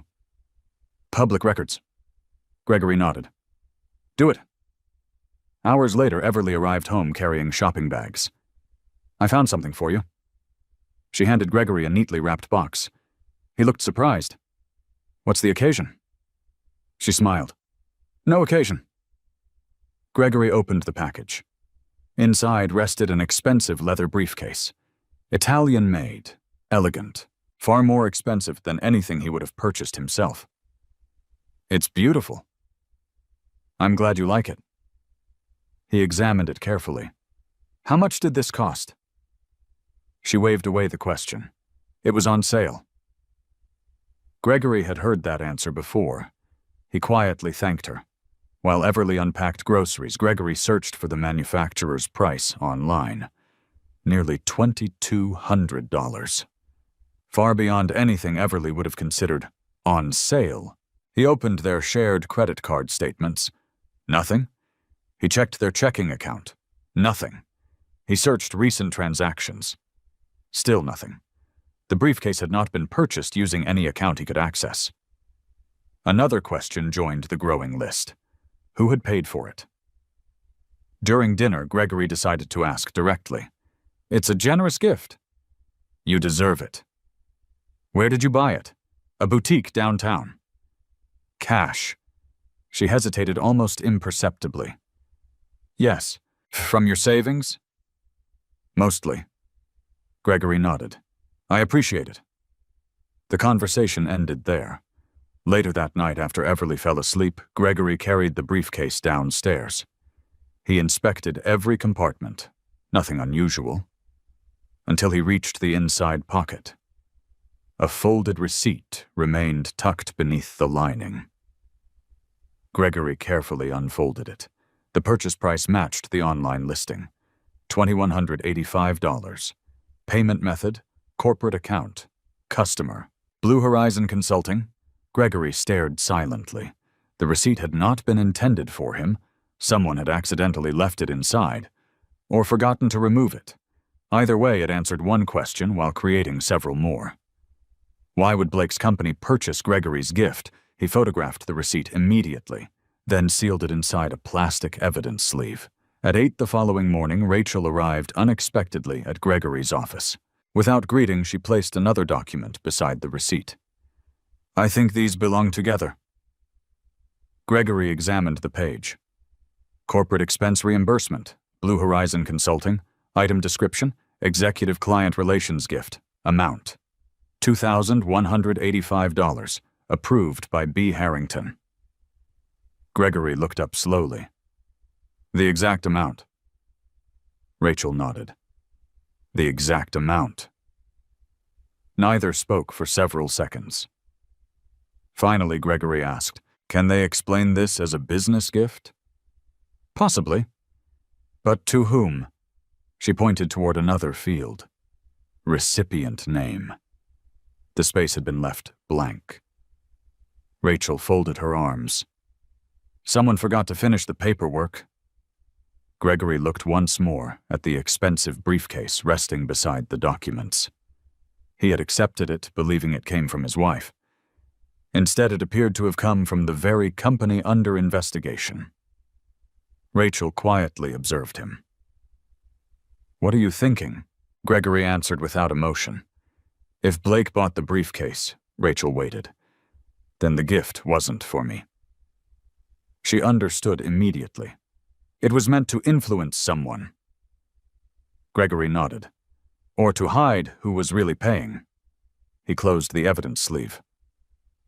Another coincidence had disappeared. Another unexplained detail had become documented.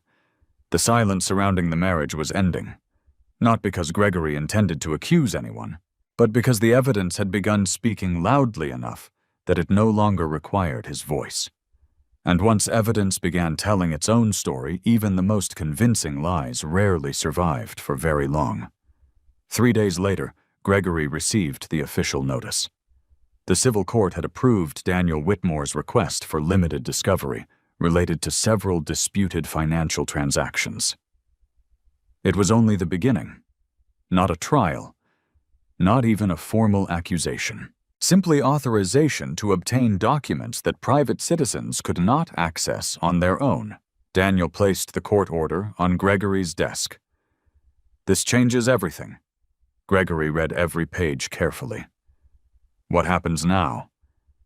"The banks respond. And Blue Horizon. They'll receive preservation notices." Gregory looked up. "So they can't destroy records. They'll know we exist." Daniel nodded. Yes, for the first time, Blake Harrington would become aware that someone was asking difficult questions. Gregory felt no satisfaction, only anticipation. The truth had finally begun moving toward daylight. Rachel Simmons spent the next week reviewing thousands of pages of financial records, wire transfers, expense reimbursements, corporate authorizations, property purchases. Several employees from Blue Horizon appeared repeatedly.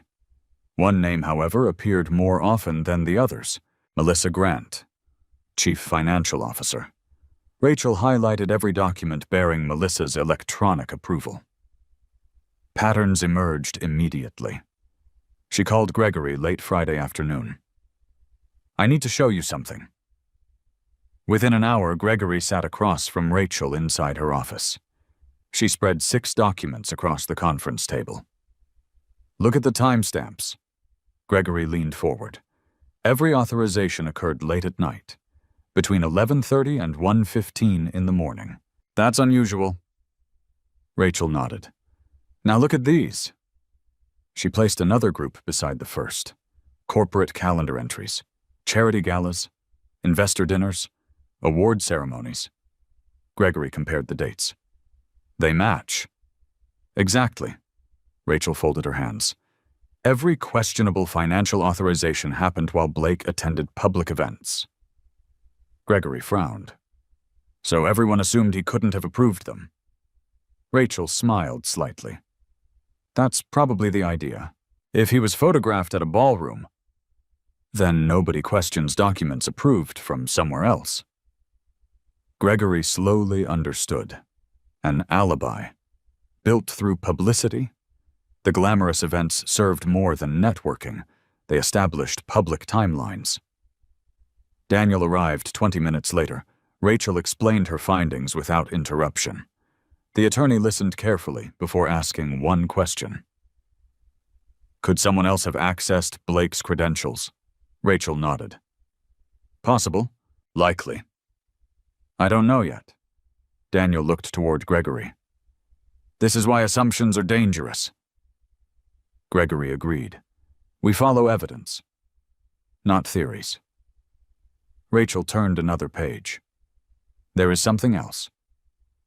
She revealed copies of expense reimbursements connected to nearly every major charity event Everly had attended. Designer clothing, luxury transportation, private dining, hotel suites. None of the expenses listed Everly's name. Instead, they referenced vague descriptions: guest relations, executive hospitality, strategic partnership. Gregory quietly studied every receipt. The totals exceeded $100,000. Daniel tapped the table.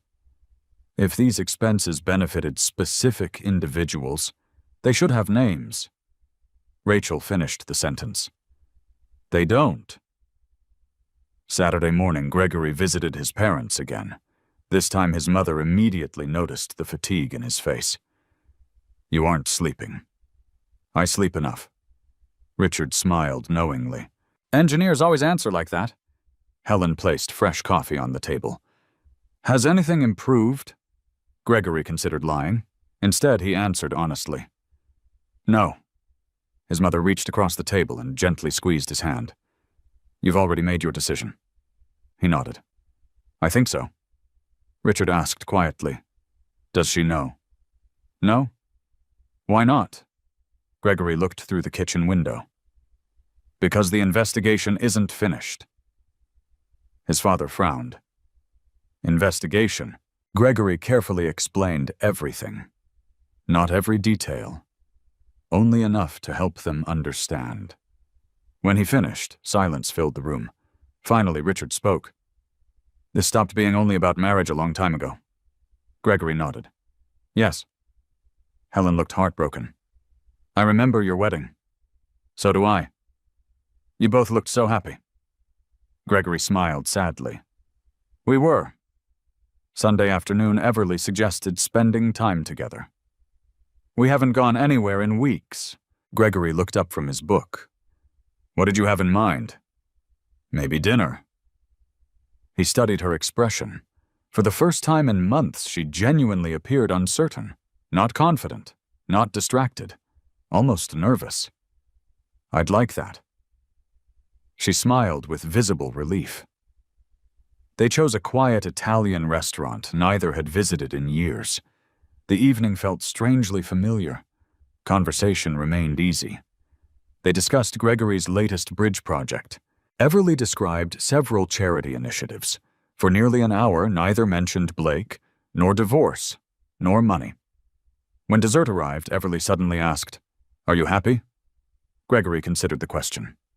At this moment, she nodded. I'm peaceful. She frowned slightly. That's not what I asked. No, it isn't. Everly looked down at her coffee. I feel like you're slipping away. Gregory answered gently. I warned you. She closed her eyes briefly. I remember. The words remained suspended between them. Neither continued.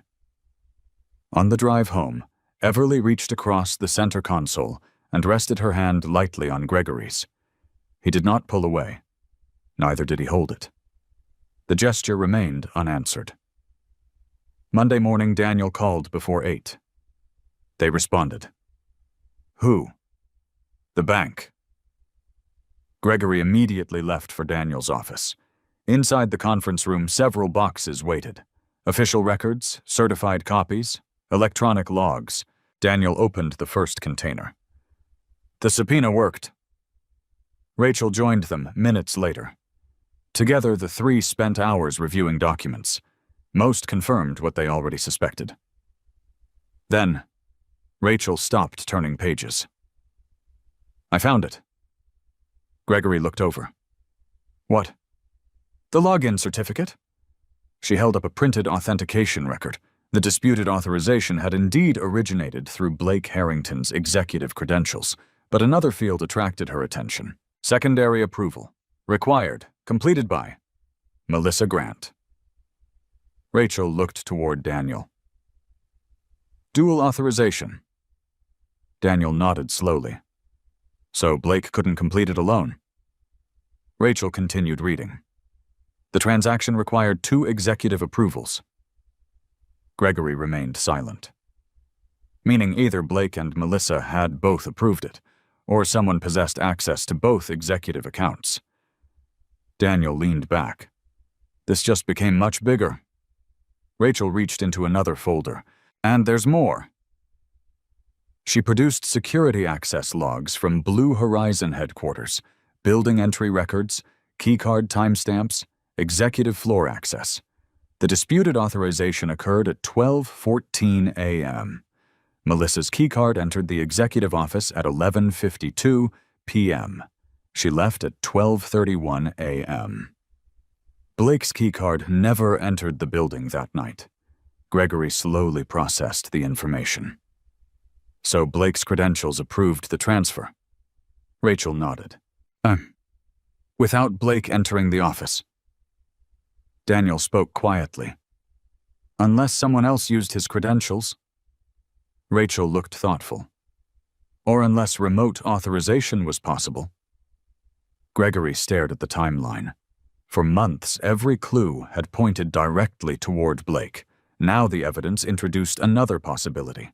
Not innocence, not guilt, complexity. Someone inside Blue Horizon possessed extraordinary access. Enough access to approve millions of dollars. Enough access to hide transactions. Enough access to use executive identities. Daniel closed the folder. This is exactly why we waited. Gregory understood. Emotion would have reached conclusions months ago. Evidence refused to hurry. As Gregory prepared to leave, Rachel called after him. One more thing. She handed him a photograph printed from another charity event. It showed Blake greeting donors. Melissa stood nearby. Everly appeared several feet behind them. Nothing unusual, until Rachel pointed toward the lower corner, a reflection in a polished glass wall. Gregory looked carefully. The reflection showed someone handing Melissa what appeared to be a company security badge. The person's face was distorted by the angle. Impossible to identify. Rachel quietly folded the photograph. I think we've been watching the wrong people. Gregory slipped the image into his briefcase. Outside the office, the autumn wind swept through the Denver streets. For the first time since the nightmare had begun, the investigation was no longer following a straight line. It had split into multiple directions, and somewhere beyond those intersecting paths waited the truth that every lie had been trying to hide. Tuesday morning began with a single phone call. Rachel Simmons sounded unusually composed. I've finished comparing the access records. Gregory immediately recognized the difference in her voice. She had found something significant. I'll be there in 20 minutes. Daniel Whitmore arrived only moments after Gregory entered Rachel's office. 3 large monitors displayed spreadsheets, authentication logs, corporate calendars, and bank records. Rachel stood beside the screens without speaking. She wanted the evidence to speak first. She clicked the mouse. A timeline stretched across the first monitor. Blue represented bank authorizations. Red represented executive building access. Green represented public appearances. Yellow represented social media activity. What you're looking at, Rachel began, is every verified event during the last 14 months. Gregory studied the colors. At first, they appeared random. Then, Rachel highlighted one specific month. Immediately, a pattern emerged. Every questionable financial transfer occurred within 12 hours of a major charity event. Every charity event featured Blake. Nearly everyone included Everly. Daniel folded his arms. Continue. Rachel opened another document. I compared executive login certificates with employee security credentials. She zoomed in on 3 specific transactions. The system required 2 approvals. Gregory nodded. We already know that. Yes. Rachel smiled. But I wanted to know who logged in first. She enlarged the authentication sequence. Melissa Grant, 11:58 p.m., Blake Harrington, 12:13 a.m., transfer executed, 12:14 a.m. Gregory frowned. So Melissa always entered first. Every single time. Rachel clicked again. Another chart appeared. Building access. Melissa entered headquarters. Blake never did. Another record. Melissa entered. Blake absent. Another. Melissa again. Blake attending a televised fundraiser. Daniel quietly said, "So Blake's credentials were used remotely?" Rachel nodded. "Consistently." Gregory looked at the documents. "Can someone duplicate executive credentials?" Rachel answered carefully. "Yes." "Legally?" "No." Daniel leaned forward. "Can you prove Blake personally approved these transactions?" Rachel remained silent for several seconds. "No." "Can you prove someone used his account?" "Yes." Daniel nodded slowly. "That distinction matters." Gregory understood immediately. The investigation had crossed an important line. Suspicion was giving way to facts. But the facts did not yet identify intent. Rachel opened another folder. This is what changed everything. She projected Blue Horizon's internal audit schedule. Gregory examined the dates. Every quarterly audit had been postponed. Again and again and again. 5 postponements, all personally approved by Melissa Grant, reason listed, executive restructuring. Daniel frowned. "Convenient," Rachel continued. "The company delayed every internal review during the exact period these transfers occurred." Gregory looked toward Daniel. Could that be normal? Daniel shook his head. For a company handling millions? No. Rachel opened the final file. "I also reviewed the estate records." She highlighted one investor's name. "Thomas Ellison, deceased. Another. Margaret Lowell, deceased. Another. Harold Pierce, deceased." Gregory slowly recognized them. "They're all former investors." Rachel nodded. Every disputed transfer originated from accounts belonging to investors who had already died. Daniel became very quiet. No living client would immediately question missing funds. Rachel finished his thought. "Exactly." The room remained silent, not because anyone felt surprised, because the scale had suddenly become visible. This was no longer one forged signature, no longer one missing transfer. The scheme appeared systematic, carefully organized, repeated over time. Gregory finally spoke. "Does Everly appear anywhere?" Rachel clicked another tab. "No." She looked directly at him. "Not financially." Gregory released a slow breath. "But," Rachel hesitated, "she appears socially." Photographs filled the monitor. Fundraisers, award dinners, executive receptions, charity galas. Everly attended nearly every event connected to questionable financial activity. Never inside corporate offices. Never signing documents. Always appearing beside Blake. Always generating positive publicity. Always smiling for cameras. Daniel studied the images. "Public trust." Rachel nodded. "A respected public image attracts investors." Gregory stared at the photographs. "I don't think she knew." Daniel looked toward him. "You believe that?" Gregory answered honestly. "I don't know." Rachel remained objective. "The evidence neither proves nor disproves her knowledge." Daniel smiled slightly. "Good answer. Facts first, assumptions later." That afternoon, Gregory returned home earlier than usual. The house was empty. Everly had another committee meeting. He walked quietly through each room. Living room, dining room, kitchen, home office. Everything looked exactly as it had for years. Yet nothing felt familiar anymore. His eyes stopped on the anniversary photograph hanging above the fireplace. He removed it carefully. Behind the frame, he discovered another older picture. Their honeymoon, laughing together on the Oregon coast, wind blowing through Everly's hair. Gregory smiled despite himself. Those memories remained real. Whatever happened afterward could never erase them. His phone interrupted the silence. Daniel. I just received notice. About what? Melissa Grant agreed to an interview. Gregory stopped walking. Voluntarily? Yes. When? Tomorrow morning. Gregory looked toward the window. Do you think she'll cooperate? Daniel answered carefully. I think someone has become nervous. The next morning, Rachel and Daniel attended the interview while Gregory remained at work. Hours passed without updates. Gregory concentrated on reviewing structural calculations for a municipal bridge. For the first time in months, numbers offered comfort instead of questions. At 2:17 p.m., Daniel called. We're finished. How did it go? Interesting.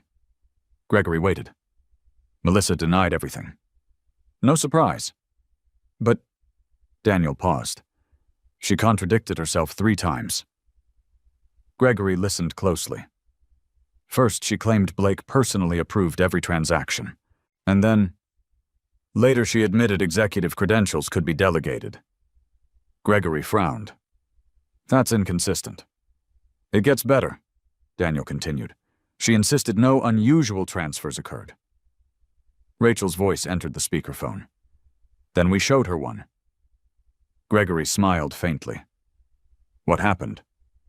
She recognized the transaction immediately. Daniel finished the sentence.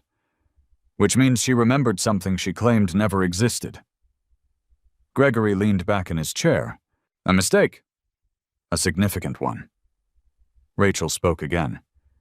She also confirmed Blue Horizon stored backup authentication logs. Gregory became alert. I thought we already had them. We have bank logs, Rachel corrected, not the internal server records. Daniel added, if those backups still exist, they may identify the actual computer used. Gregory understood immediately, not merely the account, the machine itself, potentially even the office, perhaps more. Late that evening, Everly returned home looking exhausted. She placed her purse on the kitchen counter. Long day. Gregory poured her a glass of water. Tough meeting. She nodded. The board postponed another fundraiser. Why? They said donors are becoming cautious. Gregory remained calm. About the economy. I suppose. She looked uncertain. There are rumors. What kind? Financial rumors. Gregory said nothing. Everly continued speaking almost to herself. Someone mentioned investigators asking questions.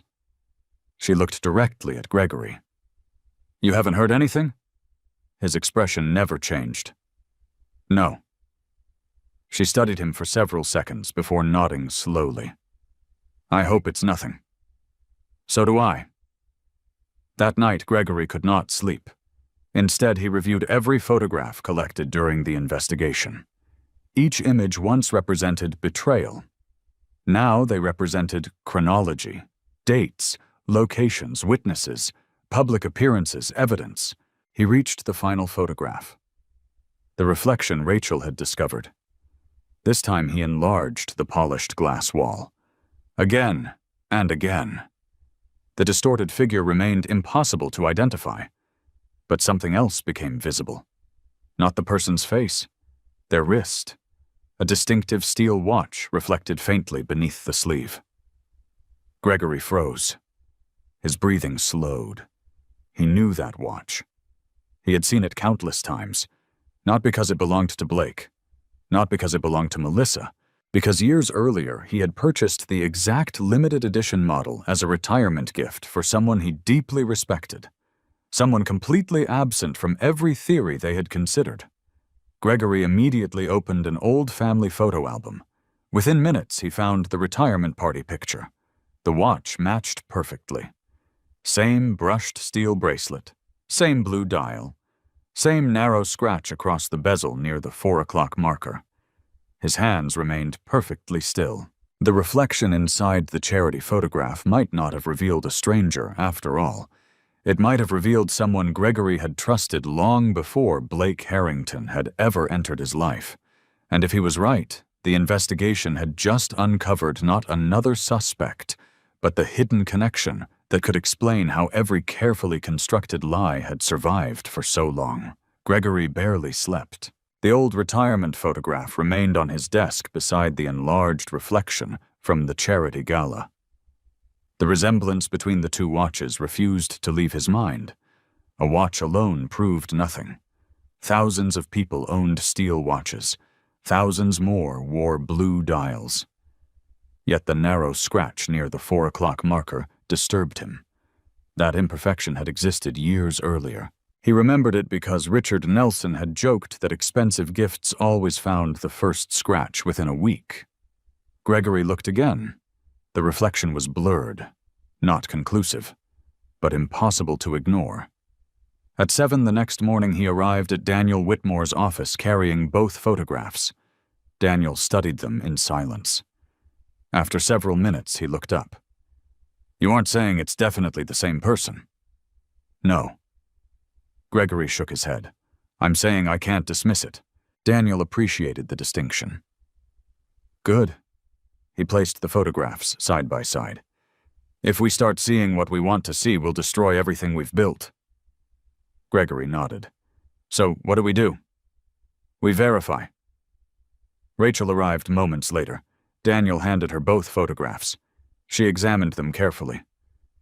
"The watch could be identical. But I need more than a reflection."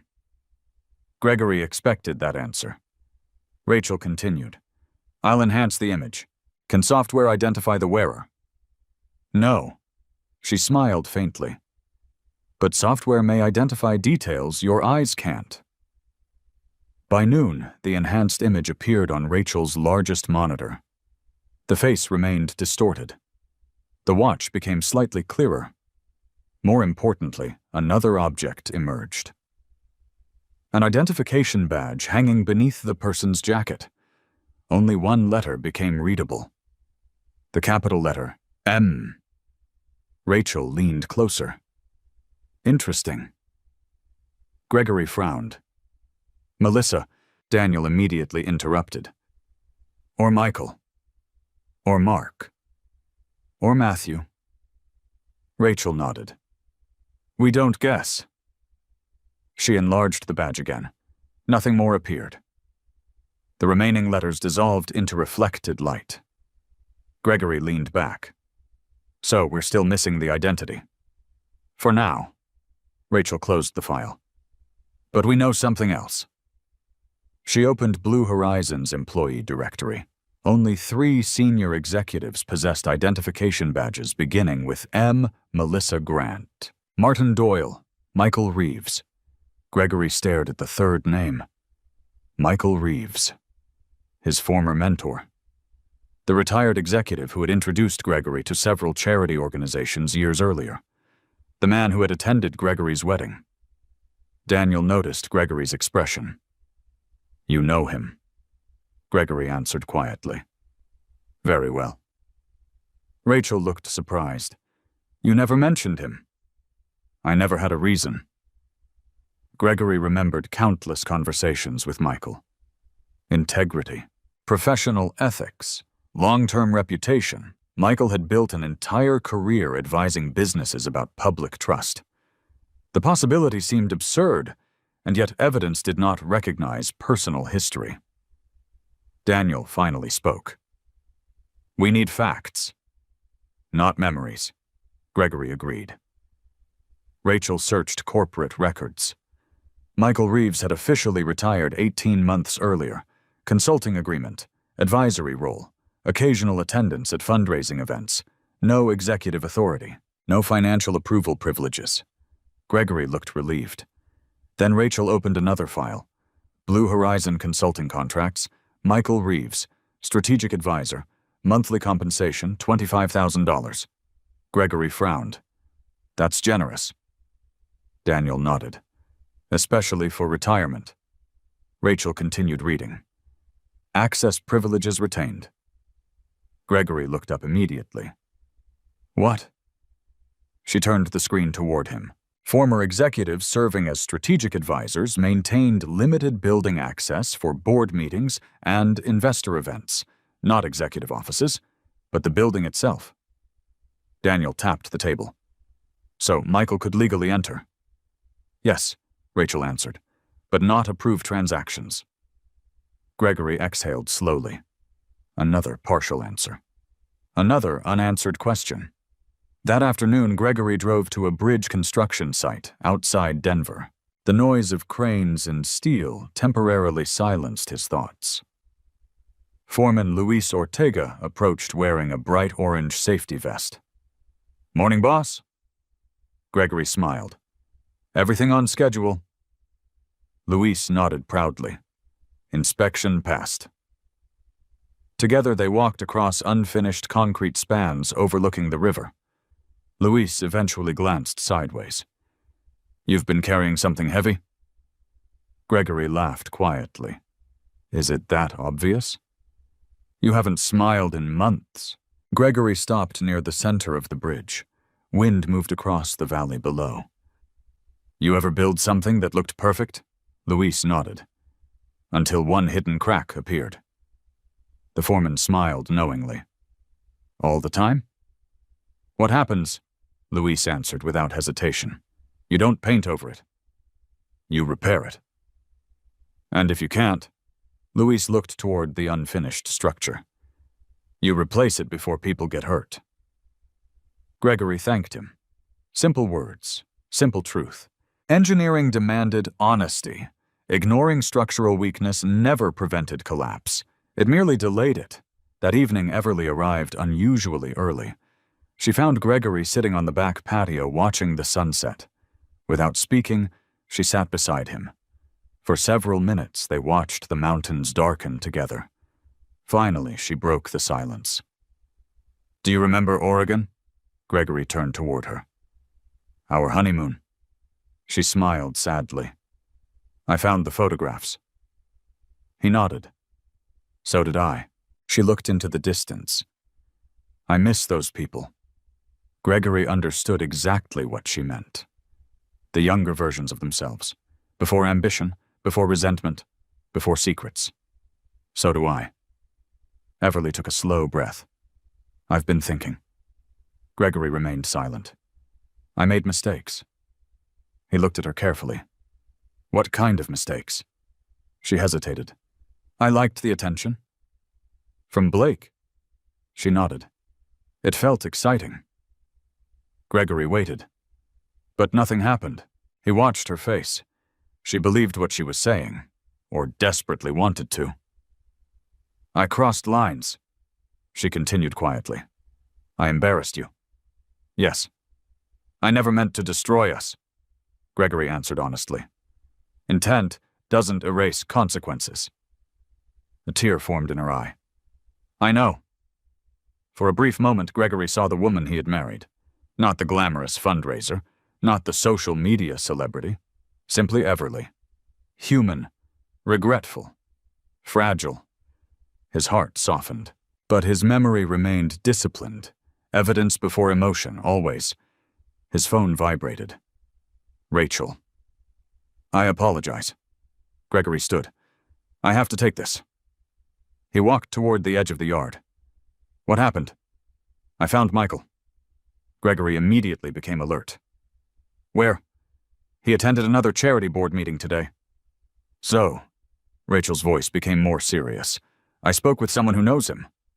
And they mentioned something unusual." Gregory waited. Michael recently complained that someone inside Blue Horizon continued using his old security credentials. Gregory frowned. "What?" Rachel repeated the sentence. "He believed his retired executive profile should have been deactivated months ago." Gregory's pulse quickened. "Did he report it?" "Apparently several times." Daniel joined the call. "We confirmed it." Gregory closed his eyes. "So Michael may not be involved." Daniel answered carefully. "Or he may be telling the truth." Rachel added, if someone reused retired executive credentials, they could hide behind inactive identities. Gregory immediately understood. That explained everything. Old access, former executives, multiple identities, confusing audit trails, Melissa, Blake, perhaps even Michael, all becoming possible masks rather than definite culprits. The investigation had changed again. Late that night, Gregory organized every document across his dining room table. Photographs, transfer records, authentication logs, corporate expense reports, property records, charity schedules. Each piece fit somewhere. Yet one central question remained unanswered. Who benefited most?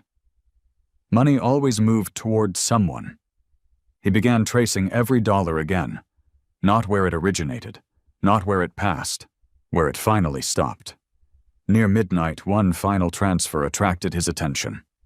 Unlike the others, this payment never reached Blue Horizon. Instead, it continued through 3 intermediary accounts before arriving at a private investment trust registered in Wyoming. The beneficiary name had been partially redacted. Only 2 initials remained visible. J.M. Gregory stared at the letters. Not B.H., not M.G.J.M. Someone they had never investigated.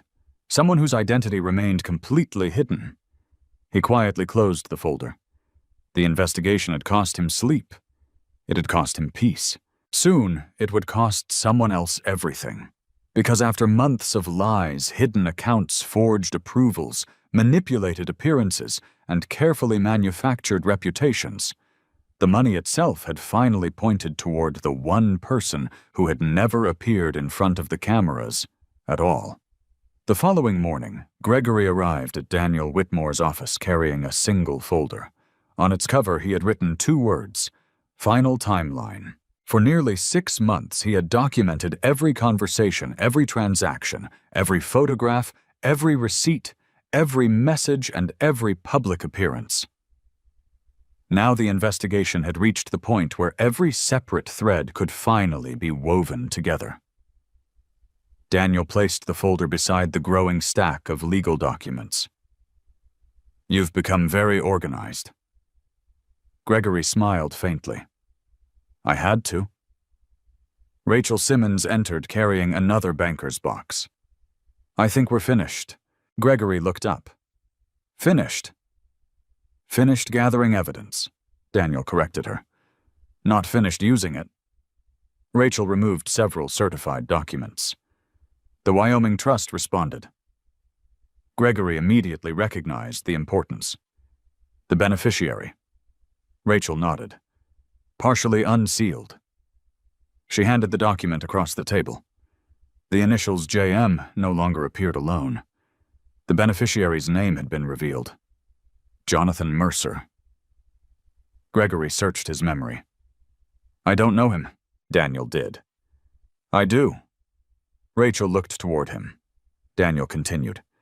Jonathan Mercer specializes in creating private investment trusts. Attorney. No. Financial trustee. Rachel immediately searched corporate records. Within seconds, another chart appeared. Jonathan Mercer administered more than 70 private investment entities across Colorado and Wyoming. Most were perfectly legitimate. One, however, stood apart. Mercer Legacy Trust, the same destination account that had received the redirected transfers. Gregory studied every page.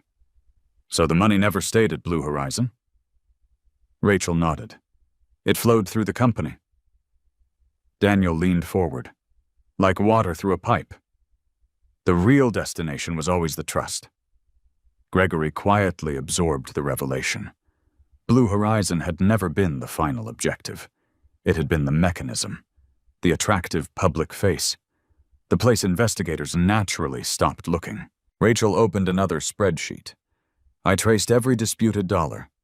Colored lines spread across the monitor. Joint investment account. Blue Horizon. Intermediate holding companies. Mercer Legacy Trust. The pattern repeated again and again. No exceptions. Daniel smiled for the first time in weeks. This is what juries understand. Gregory looked confused. The story, Daniel nodded. People don't remember spreadsheets. They remember simple stories. Rachel agreed. Money leaves here. It travels here.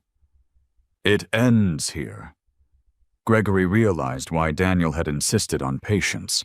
Evidence alone mattered, but evidence also needed clarity. Complexity often protected dishonesty. Simplicity exposed it. 2 days later, Daniel filed the final amended complaint. This time, the allegations rested entirely upon documented evidence, forged authorization, unauthorized transfers, fraudulent fiduciary conduct, financial concealment. Nothing exaggerated, nothing speculative. Every sentence supported by documents. Every accusation traceable.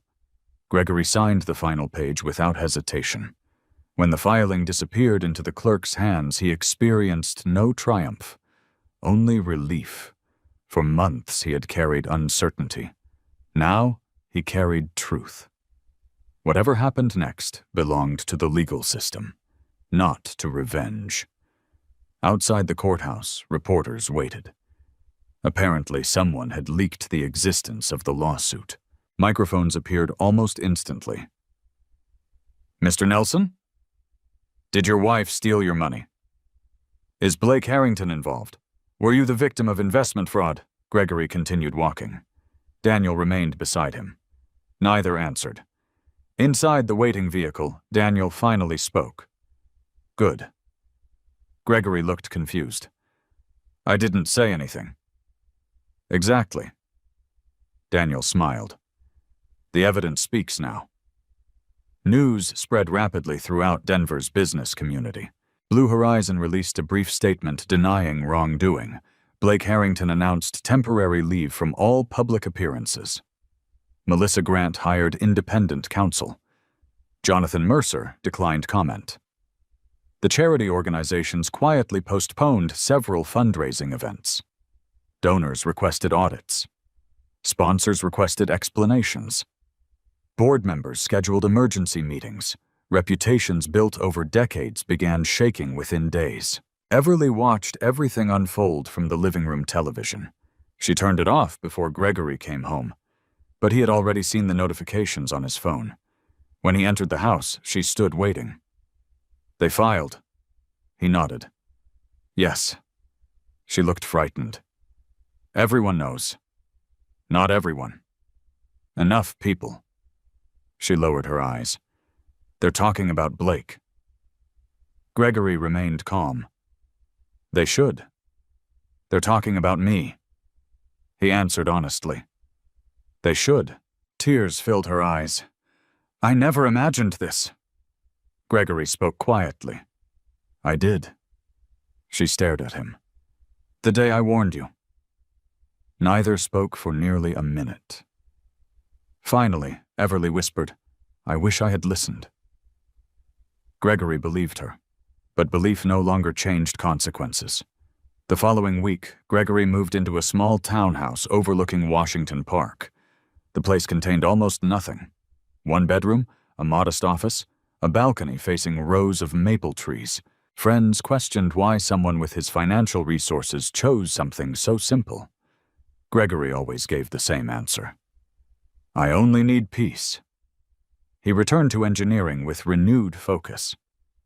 The municipal bridge project reached completion ahead of schedule. Local newspapers covered the opening ceremony. Unlike previous publicity, Gregory avoided interviews. He allowed the structure to receive attention instead. Steel, concrete, precision, things that never pretended to be something else. Luis Ortega found him standing alone after the ceremony. You built a good bridge.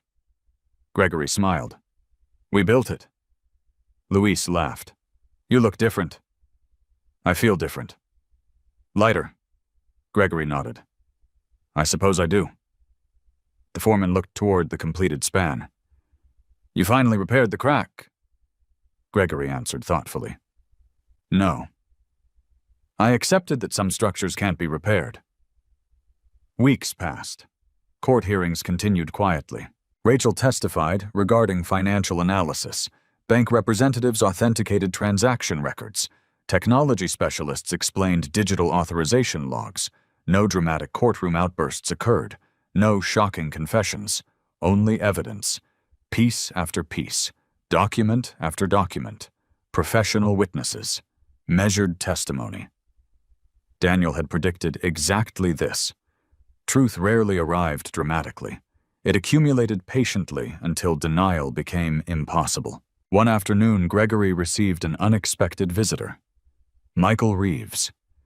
The older man looked exhausted. His hair appeared grayer than Gregory remembered. "I owe you an apology." Gregory invited him inside. They sat overlooking the park. Michael spoke first. "I should have questioned Blue Horizon months earlier." "You didn't know?"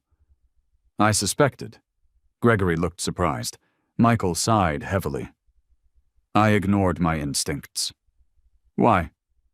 "I trusted people I'd worked beside for years." Gregory understood. Trust often delayed uncomfortable questions. Michael removed his watch. The familiar steel watch, the same retirement gift Gregory had purchased years earlier. He placed it on the coffee table. "I think you should have this." Gregory shook his head. "It belongs to you." Michael smiled sadly. "No. It reminds me of the cost of assuming character without verifying conduct." Gregory pushed the watch back toward him. "It also reminds me that honest people can make mistakes." Michael looked down quietly. "You still believe I'm honest?" Gregory answered without hesitation. "I believe the evidence." Michael's eyes filled with gratitude. "Thank you." Before leaving, the older man paused at the doorway. "Don't let this destroy the man you were before it happened." After Michael departed, Gregory stood alone on the balcony. Autumn leaves drifted across the park below. For the first time in many months, he thought very little about Blake Harrington, very little about Blue Horizon, very little about lawsuits. Instead, he thought about the future, not rebuilding the past, building something entirely new. His phone vibrated with a message from Daniel. The judge had scheduled the court's final ruling. One last hearing remained. Not to determine emotions, not to determine public opinion, only to determine responsibility. Gregory looked across the quiet park as evening settled over Denver. The investigation had begun because one photograph humiliated him before the world. It would end because thousands of pages of evidence quietly refused to lie. And tomorrow, after months of silence, the court would finally decide whose reputation had been built on truth, and whose had existed only because no one had looked closely enough. The courtroom felt smaller than Gregory remembered. Perhaps it was because uncertainty no longer occupied the empty spaces. For months, every hearing had introduced another question, another possibility, another hidden document. Today, there were no surprises waiting inside sealed folders, only conclusions. Gregory arrived early with Daniel Whitmore. Rachel Simmons joined them, carrying nothing but a legal pad. Her work was finished. The evidence had already been submitted. Across the courtroom, Blake Harrington sat beside his attorneys. The confidence that had once defined him had disappeared. His expensive suit remained perfectly tailored, but posture revealed what clothing could not conceal. He no longer looked like the man who had dominated charity galas and executive receptions. Melissa Grant sat several seats away. Jonathan Mercer occupied another table. None of them spoke. Everly entered quietly and took a seat in the public gallery. She wore no designer jewelry, no glamorous dress, no carefully staged smile. She simply looked tired. Judge Eleanor Hastings entered precisely at 9. The courtroom stood. After reviewing several procedural matters, she began reading her findings. The judge spoke calmly.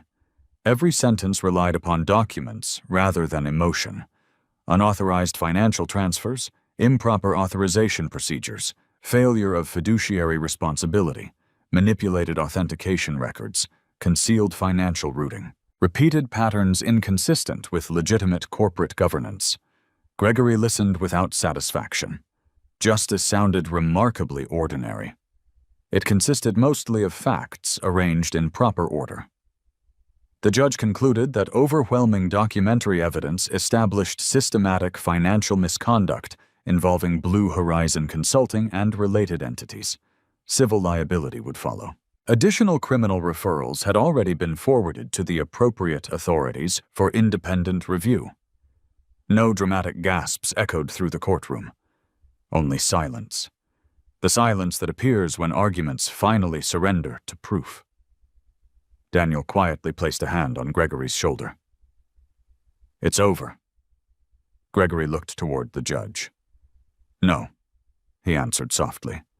"It's finished." There was an important difference. Outside the courthouse, reporters gathered once again. This time, Gregory stopped walking. Daniel looked surprised. "You want to speak?" "For 1 minute." Microphones surrounded him immediately. A reporter asked the first question. "Mr. Nelson, do you feel vindicated?" Gregory considered the word. "No." Another voice called out. "Do you hate your wife?" He answered just as calmly. "No?" Someone else shouted, "What would you say to Blake Harrington today?" Gregory paused before answering. "I have nothing to say to him." The crowd waited for something dramatic, something memorable. Instead, Gregory continued. "I hope people understand that trust is more valuable than money. When trust disappears, money cannot replace it." He thanked the reporters and walked away. No accusations, no celebration, no insults. Nothing remained to prove. Over the following months, the story slowly disappeared from national headlines. Another scandal replaced it, then another. Public attention moved on. Life did not.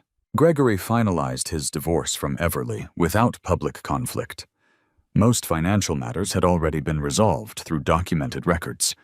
The legal process became almost entirely administrative. On the afternoon they signed the final papers, neither raised their voice. Neither blamed the other.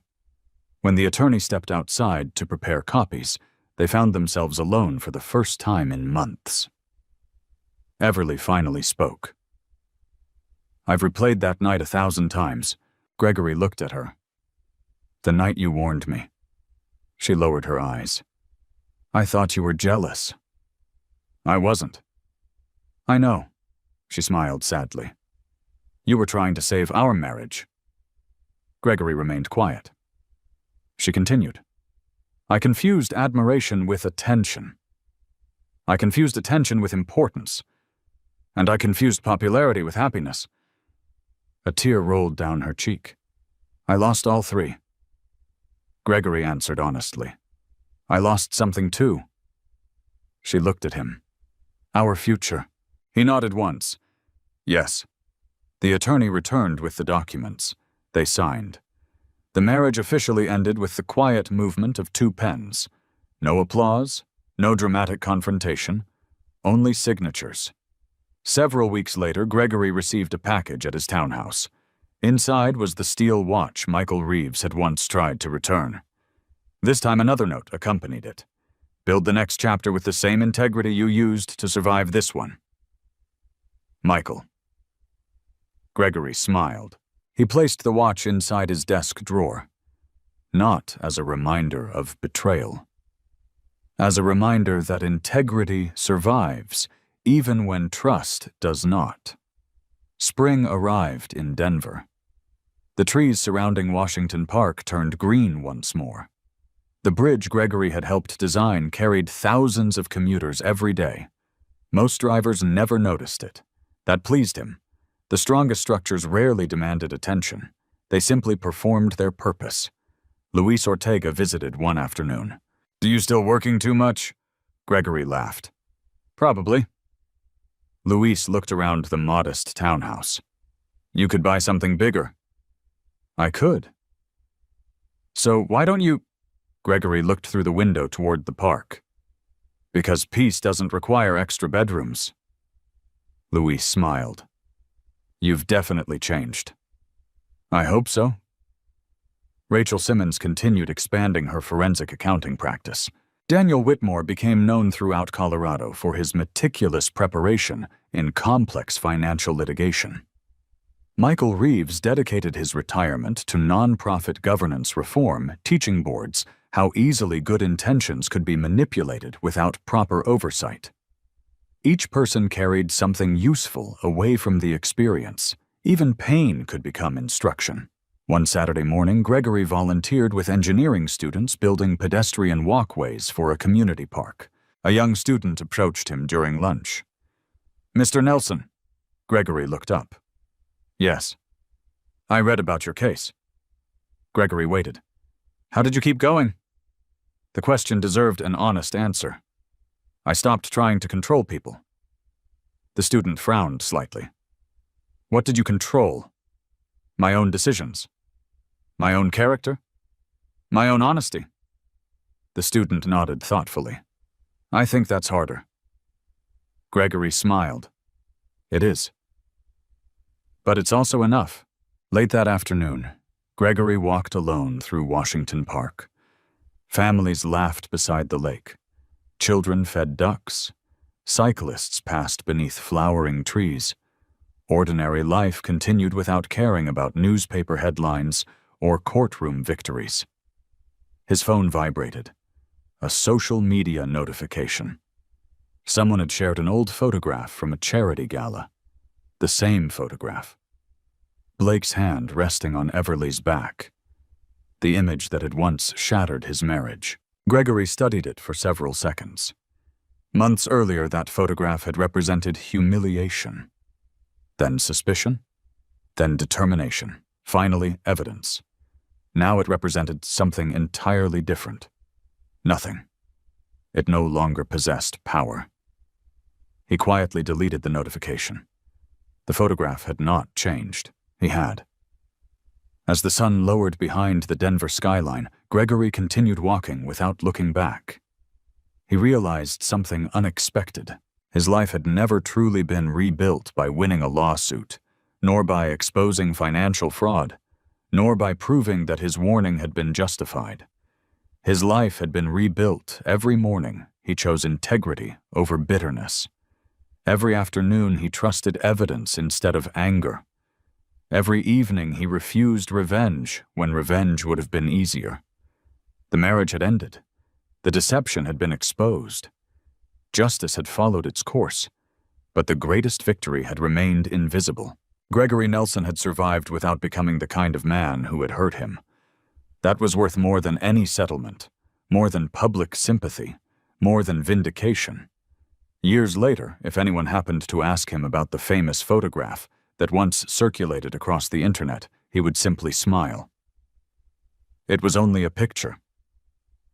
The truth was never inside the photograph. It was always revealed by what happened after someone finally decided to look beyond it. And with that understanding, Gregory walked into the future carrying neither anger nor regret, only the quiet confidence that a life built on honesty never requires perfect photographs to prove its value. Every relationship is built on a foundation that cannot be bought, borrowed, or faked trust. Once that foundation begins to crack, the real test is not whether someone can create convincing excuses, but whether they are willing to face the truth with honesty and humility. This story reminds us that love should never require us to ignore our instincts, abandon our values, or accept repeated disrespect in the hope that things will somehow change. Patience is a strength, but patience without boundaries becomes permission for others to take us for granted. Gregory's greatest victory was never proving who was right or wrong. It was choosing integrity over revenge, facts over emotion, and self-respect over resentment. He discovered that real strength is staying true to your character even when life gives you every reason to become bitter. Sometimes the hardest decision is walking away not because you stopped loving someone, but because you finally learned to love yourself enough to protect your peace. If there is one lesson to carry into your own life, let it be this: Never sacrifice your dignity to preserve a relationship that no longer honors your worth. The truth may take time to emerge, but lies always depend on darkness, while truth only needs patience. Keep your heart kind, your standards high, and your conscience clear. In the end, your character will always outlast someone else's deception. If this story touched your heart or reminded you of a lesson you've learned in your own life, share your thoughts in the comments below. We'd love to hear your perspective. And if you enjoy powerful stories about resilience, justice, and second chances, don't forget to like this video, subscribe to the channel, and turn on notifications so you never miss our next inspiring story. Thank you for watching, and we'll see you in the next video.